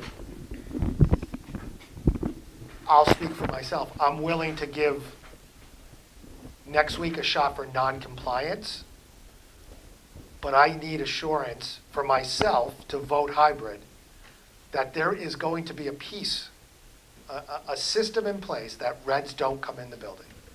Which is going to require someone at the door. And a commitment right now that there is people at the door on Monday. We'll figure it out. We can do that. We can do that. I just can't say who or how many, but it may be the nurses, it may be someone with a trust or so. But I think we can commit to having something in place to stop folks who had COVID symptoms not entering. I mean, I think a lot of it's education for the parents too. I mean, I get it. I understand what we're trying to do, but, and I said this before, at some point we have to trust our parents that if a child is sick, I would hope that the parents, if the child is sick and has, and they're filling out a screener and there's a question of it, that it comes up red that they're not gonna send their kids to school. I understand that there are people that I get it. Everyone wants their kids to go to school. People might have different situations, and I hope that people are truthful on screeners. But I also think we have to go the education route too, and just reiterate with the parents that if a child is not feeling well, whether it's a cold or whatever symptoms they have, that the option is to stay home, and that's the right thing to do, and that's what we should expect people to do. Madam Chair, Yes. also when we did our attestation form in a Google form this summer, we found that it took a little bit of time for people to understand the questions. You can imagine that on number 5, where they list the states that are non-high risk, that somebody might say, I did travel to one of those states, and they might just answer it wrong because they're not reading it carefully. Language, understanding English might be an issue. So it does take a little period of training people that, you traveled to Maine, that's okay, you click, no. You haven't traveled to a High-risk state. So we did find that even with staff this summer, there were some false reds, so to speak. But those are the things we will definitely follow up on. But we're not letting a red in the building. Correct. We are stationing people, and we will have a process where the list of reds that the nurses will have the night before, there will be communication and people to make sure the reds are not coming in the building. And we're working the non-response list equally hard all morning. I'm sorry, I couldn't understand That we're not letting red in, but non-compliance is going to be worked that. equally hard. Like, Right, because it's not just, it's no good it's unless the everybody's first week, doing it. so we're just right? going to, Agreed. Yeah, and that, I think, again, I'll go back to that, was the intent of having it Sunday to give people, the nurses Right. and the staff time to follow up with those people that may Yeah. have not, instead of trying to chase people in the morning. yeah. That starts the night before. So hopefully, if, as people get used to it, or even through the first week, that it starts to become a routine, and once you start getting multiple emails and then getting a school nurse calling you on Sunday night saying you need to answer these questions, that by Monday morning we should have nearly 100% compliance. Madam Chair, Yes. so when, let's say my child is red because we traveled into one of those red zone states because we were visiting someone and we felt like being rebels would my child then, like, if they feel okay, even though it got red, would I have them Zoom into their classroom for remote learning that day? Or are we absent for that day? Or what happens to the, like, the education portion once we have red? So it depends on the reason for red. Voluntary travel, there is a state travel policy that you either quarantine or you get a test. And so if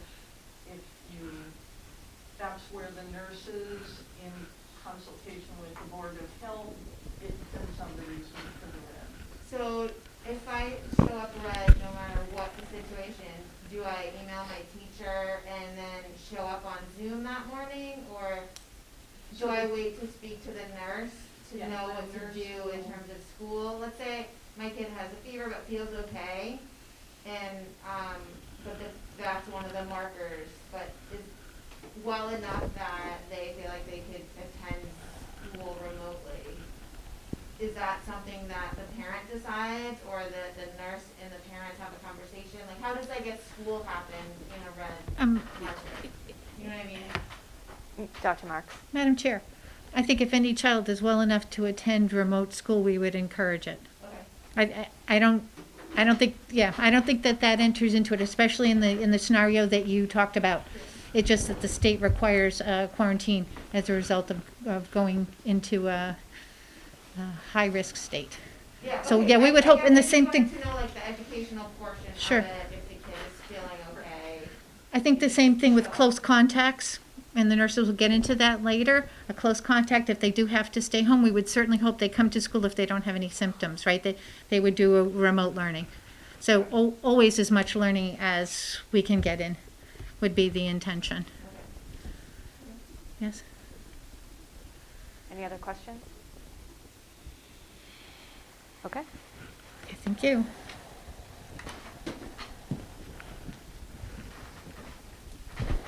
Hi, I'm Diane Danahy, Clyde Brown School nurse. I think my slide falls in perfectly with what our discussion has been, is that our whole thing is we have to collaborate with the community.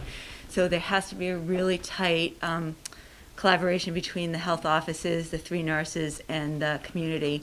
We need to let them know again and keep on reviewing the signs and symptoms of COVID so they're comfortable saying, is it allergies or is it COVID, or when to call their doctor. We will be using the app, so they have to know the signs and symptoms when they're checking off on the app. And then we're asking the community to give us 3 emergency contacts so we can, if we really suspect that someone has COVID-like symptoms, that we can dismiss them within 30 minutes to decrease contamination, to help cleaning up the room that this child's being housed in. That 30 minutes we found with polling other communities is a really critical time. And then we are imploring parents just to reinforce mask use and hand washing. I don't live in this town, and I walk around the town that I'm living in, and I'm shocked at what I'm seeing. Whereas for me, going out of the house, the mask is right there, and I have it on. So we just want to keep on asking families just to reinforce. I'm looking at the preschool, and every single preschooler is there wearing a mask when they're in school. And it's just, they do it. They get up, they put their mask on, and that's what their day is like. So it can be done. Just to review again exactly what a close contact is, there are 3 numbers that are going to be our hallmarks. It's 6, 15, and 48. A close contact is a person who's within 6 feet of distance from the individual for 15 minutes while that person was infectious, and for 48 hours before the onset of the symptoms or the positive test. We reviewed this slide before, but we were asked to review it again just because it is pretty intense, but it just demonstrates exactly what we're looking at. If a parent or guardian is COVID-19 positive, that person needs to isolate. The difference between isolation and quarantine is that isolation is they're in their room, they're not communicating with their family, or if they are for small periods, but they're in their house. Quarantine, they have a little bit more leeway in the house, but they're still in the house. So anyone living in the house with a positive contact is in quarantine but not in isolation. And the Board of Health is in contact with them, telling them what to do, giving them information on how to maintain this.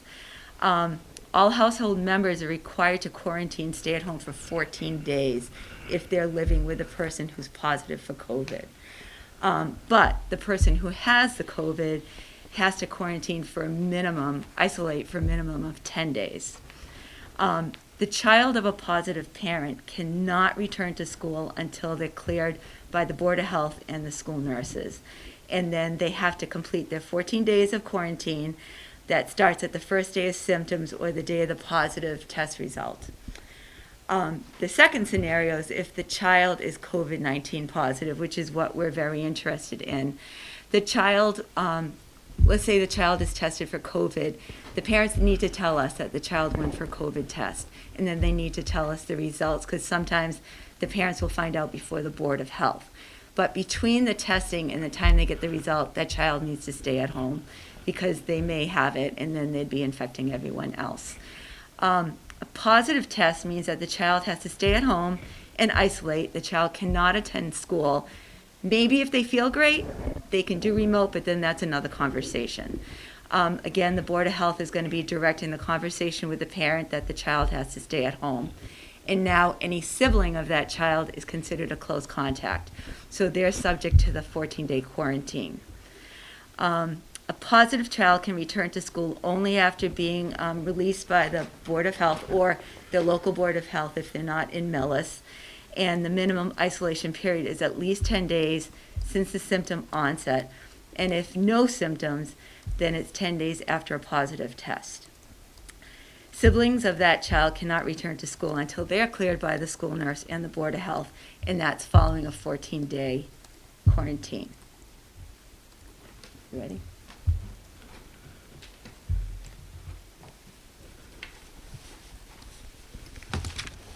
Good evening. I'm Lynn Molinari, the school nurse for the middle high school.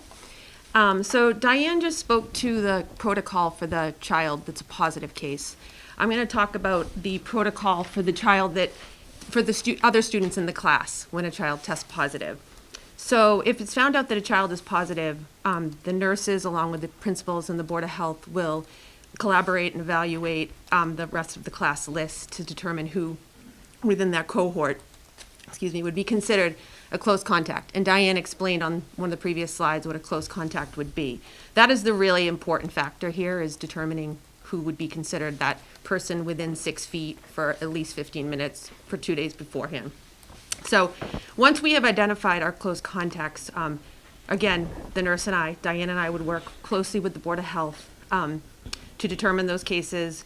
We would notify parents by phone to let them know that the child would be dismissed. If your child is found to not be a close contact, you would also be notified. So there would be a lot of communication there. So on all through this whole process, the Board of Health nurses, along with Diane and I and Suzanne, will continue to partner to ensure all necessary steps are taken before anyone returns to school. So again, a lot of communication will happen. You will be contacted on specific directions, where to get testing done, specific quarantining guidelines.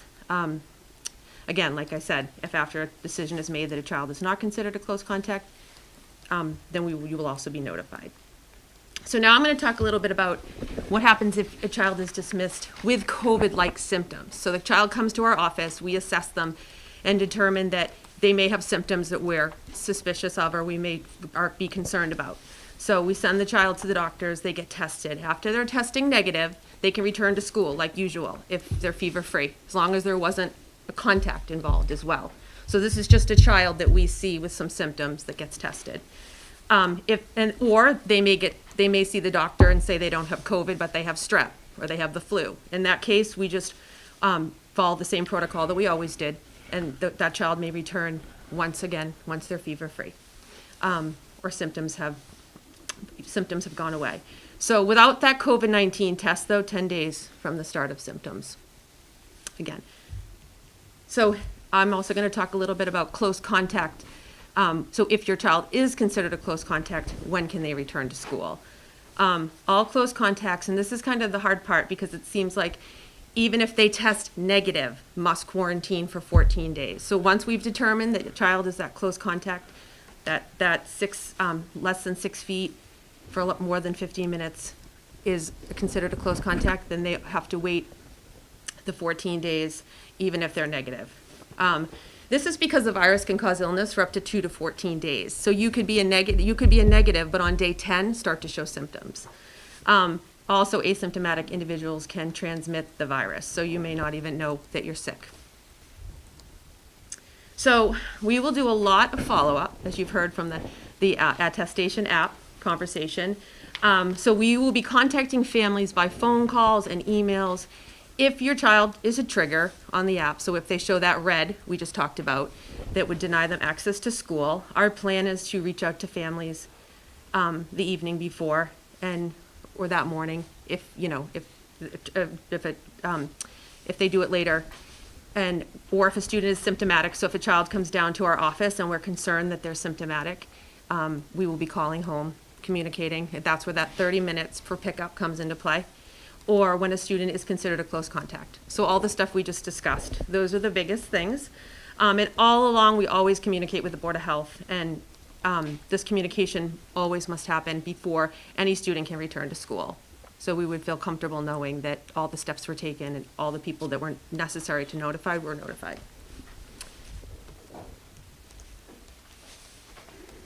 So I have a question. Yeah.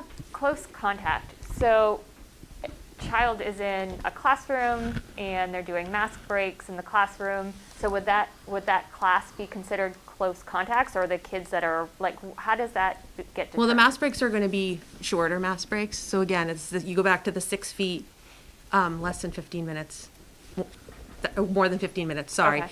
Within 6 feet, more than 15 minutes. So the plan of the mask breaks is not to be a long period of time, and ideally outside when possible. That's our goal. So. Okay. So a child gets, and we hope this doesn't happen, is positive in the class. It doesn't necessarily mean the whole class needs to quarantine. Exactly. So that's why we do a lot of it. We'd have to evaluate the situation, determine if there's a concern that there could have been more of a risk, then obviously we take the steps with the Board of Health to determine if that whole class would need to quarantine. Okay. So there's a lot of those. The evaluation process is a key part there. So. And what about sports, where it gets a little more tricky, Yeah, even though they have masks on, but they are in close contact? So Yes. We've had this discussion.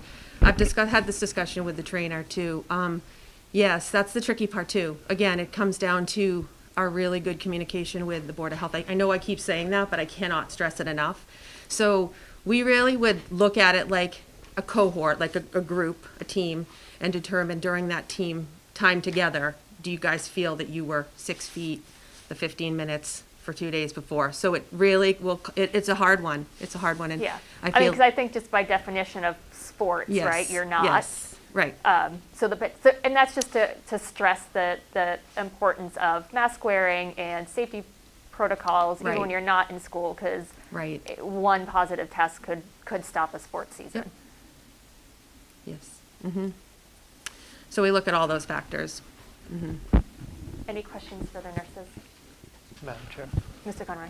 So just all of this really doesn't trigger until there's a positive test, right? Even if somebody's got symptoms and you guys send them home, Yeah. if they don't get a test, They have to wait. nothing else, they have to wait, but Right. nothing else.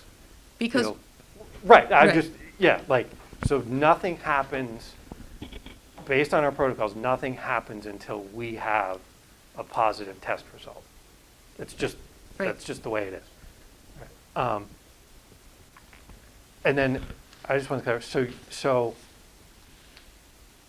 where you said if there was a positive test, even the people who were determined not to be close contacts, you're still making, is that just like within the classroom, or how far out are you extending? No, probably within, like, once we've evaluated, kind of have to look at the class lists, look at the situation, determine, like, if it's the high school, it'll be a different scenario. If the Yep. elementary school, those kids are together. Right. So it'll just be a matter of determining, like, based on the list of where the student is during the day, Yep. who would be considered in close contact.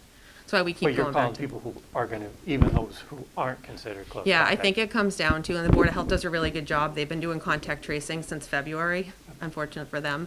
But they do a really good job helping to guide us in who would be considered and making phone calls and, you know, and looking at a breakdown of a list and determining who would be considered that, truly that close contact.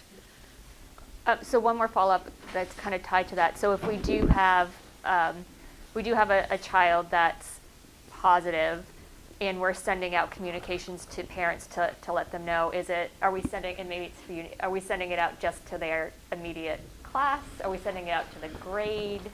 How are we letting families know? Their close contacts will get a phone call. Sure. And then a follow-up letter.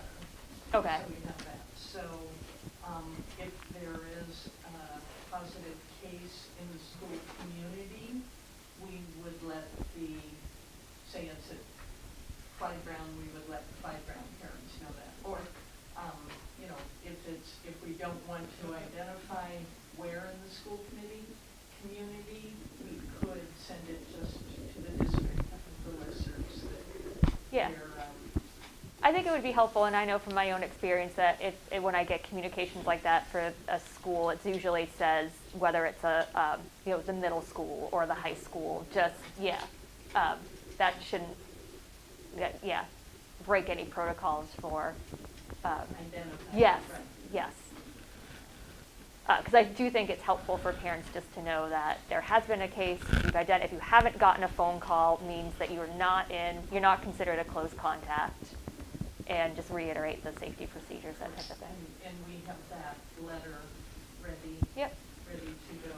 But if the child has been identified as a close contact, the family would be communicated with directly, not through a general Sure, letter. not through a generic letter.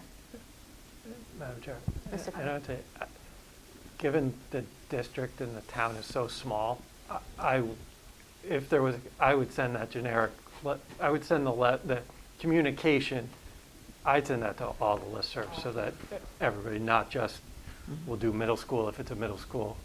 Right, because the probability is they probably have siblings in the other schools Right, too, so. Right, so I would just send it to everybody, just so, again, we're communicating to as many people as possible, just informing them for no other reason. Madam Chair, Yes. I have a question about the mask break that you said. So our mask policy says that people have to be wearing masks in the building at all times. So I guess I want to know why kids are having a mask break in the classroom if they're not supposed to take their mask off. That's not true. So our policy says it does carve out mask breaks. Except for mask breaks. Inside the classroom? Yep. And if you, as a parent, feel uncomfortable with that, then your child doesn't take theirs off? I guess, yeah, that's a conversation you have with your child. Right? I don't know, I'm Yeah. asking you. Yeah, no, that's what I would think. I mean, if you're not comfortable with it, then I think you could have that communication, maybe with the child and the child's teacher at the time that you don't want them to take their mask off, right? And in the Yeah. elementary school, one of the mask breaks is snack. Yeah. So the kids will be 6 feet apart, masks off while they're eating, but it's going to be a short snack.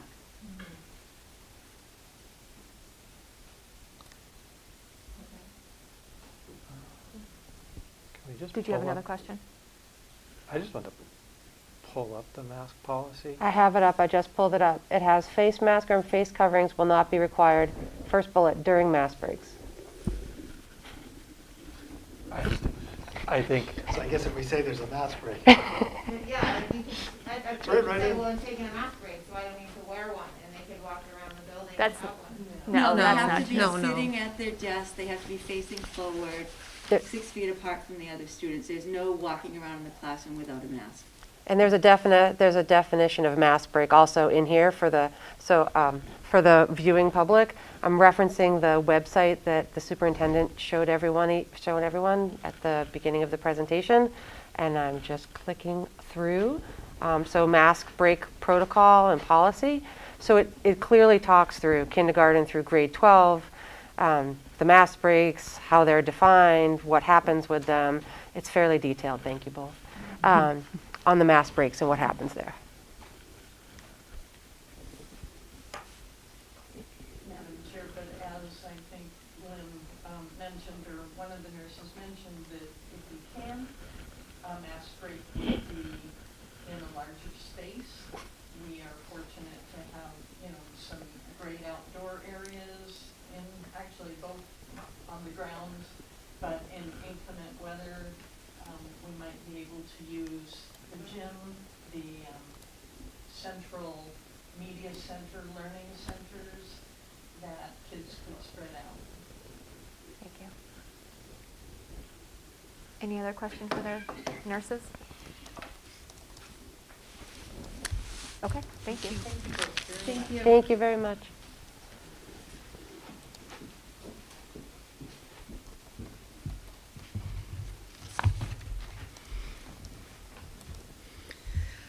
The health metrics we've spoken about, and I'm not going to repeat the blended and remote, long-term remote learning options, but for any family that wishes, there is an option for their children to stay fully remote long-term, and there is a lot of benefit, we believe, to the hybrid and the blended learning, but we will be, each student that is long-term fully remote will be assigned a cohort.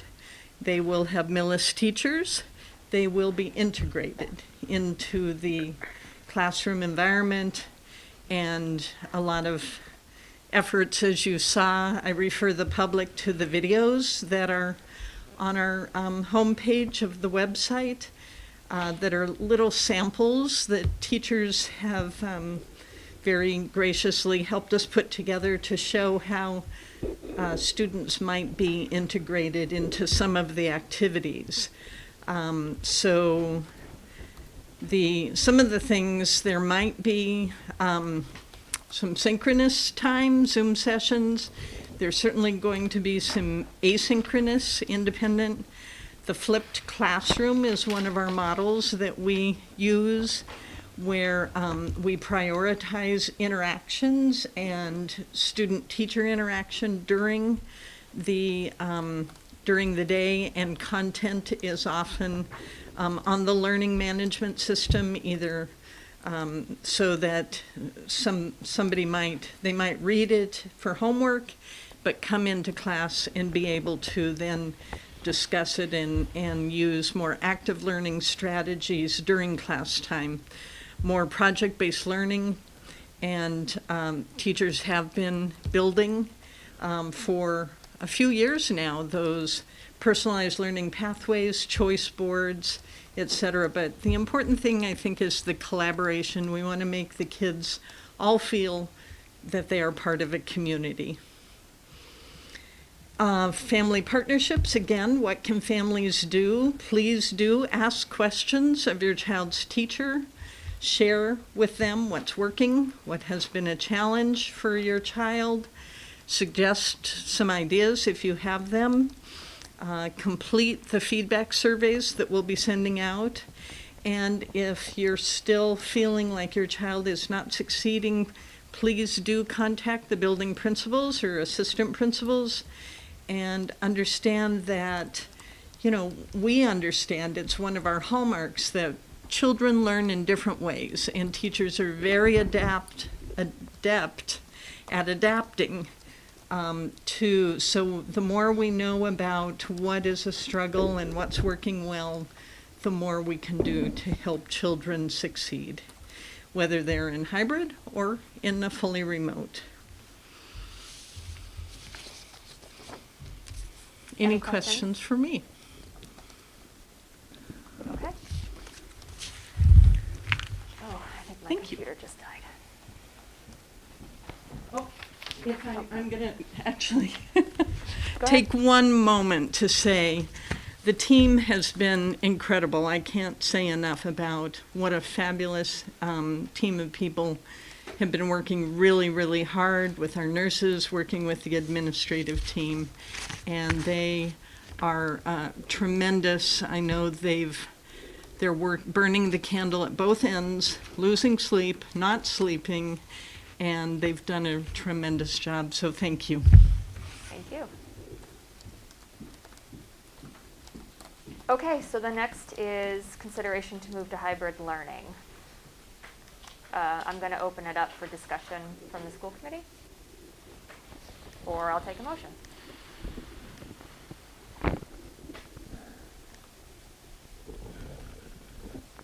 Any discussion? Madam Chair. Mr. Carter.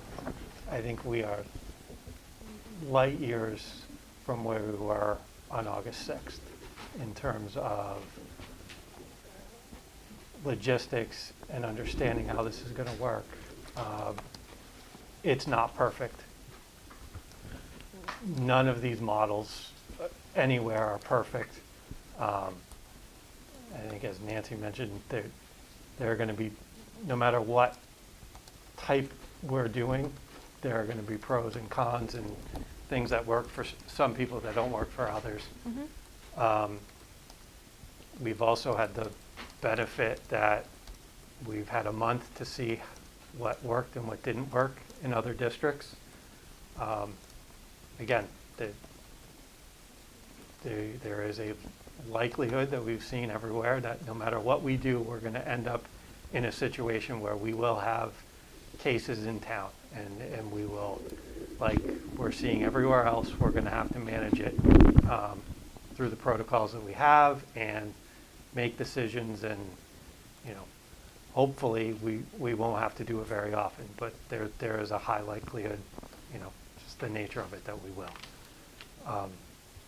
But I think we're in a much better place than we were in August. No, I agree. I think, I'll go back to August, and I think staying remote was absolutely the best call for our district. I think this gave us time to get these protocols in place and to get our feet under us and to learn from other districts. I agree, it's not perfect. Nothing's perfect right now in COVID, but I think that Nancy and the admin staff and the school committee here has worked very hard over these past countless hours over these past months to get us to where we are, and I think we are prepared as we can be for this unfortunate situation that we find ourselves in. Madam Chair. Yes, Ms. Gibbons. I'd like to thank the teams of teachers and administrators and faculty, staff members, the cleaning crew, everybody who has made the start of the year as probably as smooth as it could possibly have gone. As you've already mentioned, there's been an inordinate amount of work put in to enable these students to get back into the building. I implore the public, please be smart and make good decisions with your families so that we can keep these schools open once we allow students back in the building. The attestation is one check for us. There's no better check than the decisions you make within your own home. So I would just ask that we support all of the really hard work that everybody has done to get the schools back open. It, from the start, has been our intent to be thoughtful and safe for the staff and for the students. So I will make a plea to this community who is always supportive of the schools to be supportive yet again and help us keep the schools open for the students and the teachers. Well said. Thank you, Denise. Okay, so Madam Chair. Mr. Catalano. On August 6th, we were not ready. We asked questions. We didn't have answers. There was clearly a lot more planning to be done. I think it's important to acknowledge, under your leadership and Denise's spreadsheet and the constant pushing and prodding, I don't think we would be ready tonight to take the vote that I think we're going to take. There was a tremendous amount of work done by this committee to push and to drag and to pull to this point, and with without you and Denise and everyone else on this committee working countless hours to get us there, and even tonight, we're asking questions, and we're still planning. So I'm glad we're where we're at, but it's been a long, hard battle, and I do agree with Denise that it could all come crumbling down with bad decisions. So thank you. Agreed. I guess, Madam Chair? Mr. Conroy. I would make a motion that we, Millis Schools start the hybrid model as presented on October 19th. Second. Second. Moved and seconded. Any further discussion? All in favor? Aye. Any opposed? Motion carries. We're in hybrid. Thank you. Next week. Okay. Is that it? Oh, there is a correspondence, yes. There is, and in your packets, there are two memos. One, we had to adjust kindergarten start times so that they were equal, and that information is going out to parents. We also, there's a memo on staff coverage. We're making really good progress on filling all the positions that are needed to make sure this, we have everything in place, and a lot of interviews still happening this week. So we're very pleased with the responses we're getting for the last couple of long-term sub-type of learning facilitator positions. Other than that, our other positions are pretty much filled. So the one thing I did want to call to the public's attention is that we have announced that we have a National Merit Commended student. Callie Cassidy has been recognized as by the National Merit Scholarship Corporation.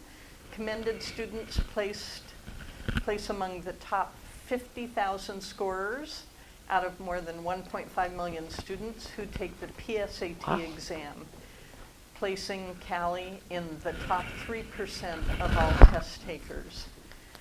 They've demonstrated outstanding potential for academic success. They represent a valuable national resource, and we hope this recognition will help Callie and the other National Merit Commended students broaden their educational opportunities and encourage them as they pursue academics.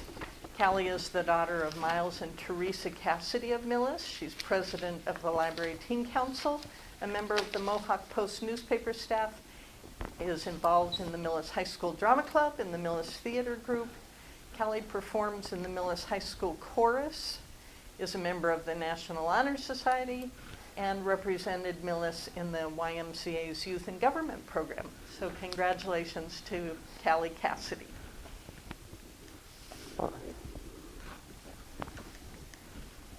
Okay. We have no executive session, so I guess we've had quite the jam-packed meeting. So I think, yes. Madam Chair, I just, one more time, I think it's important to kind of highlight, Mark, all the work that you did to bring us to tonight's superintendent vote. You put a tremendous amount of time and energy. Thank you for the committee, and thanks for the district. Thank you. Very much, Mark. No problem. Agreed. I will entertain a motion to adjourn. Madam Chair, Mr. Catalano. motion to adjourn. To executive session, not to return to open session. No, we don't have executive. We don't have executive. Oh, I thought you just said we have No, I executive said we session. do not I'm sorry. have I'm one. sorry, Steve. That's okay. I'm sorry. You want to drag this meeting out I'm more? sorry. No, I do not. 6 months to the day. I apologize. I Today's the apologize end. profusely. Oh, Sorry about that. All in favor to adjourn? Aye. Aye. Motion carries. Thank you, Seven. everyone.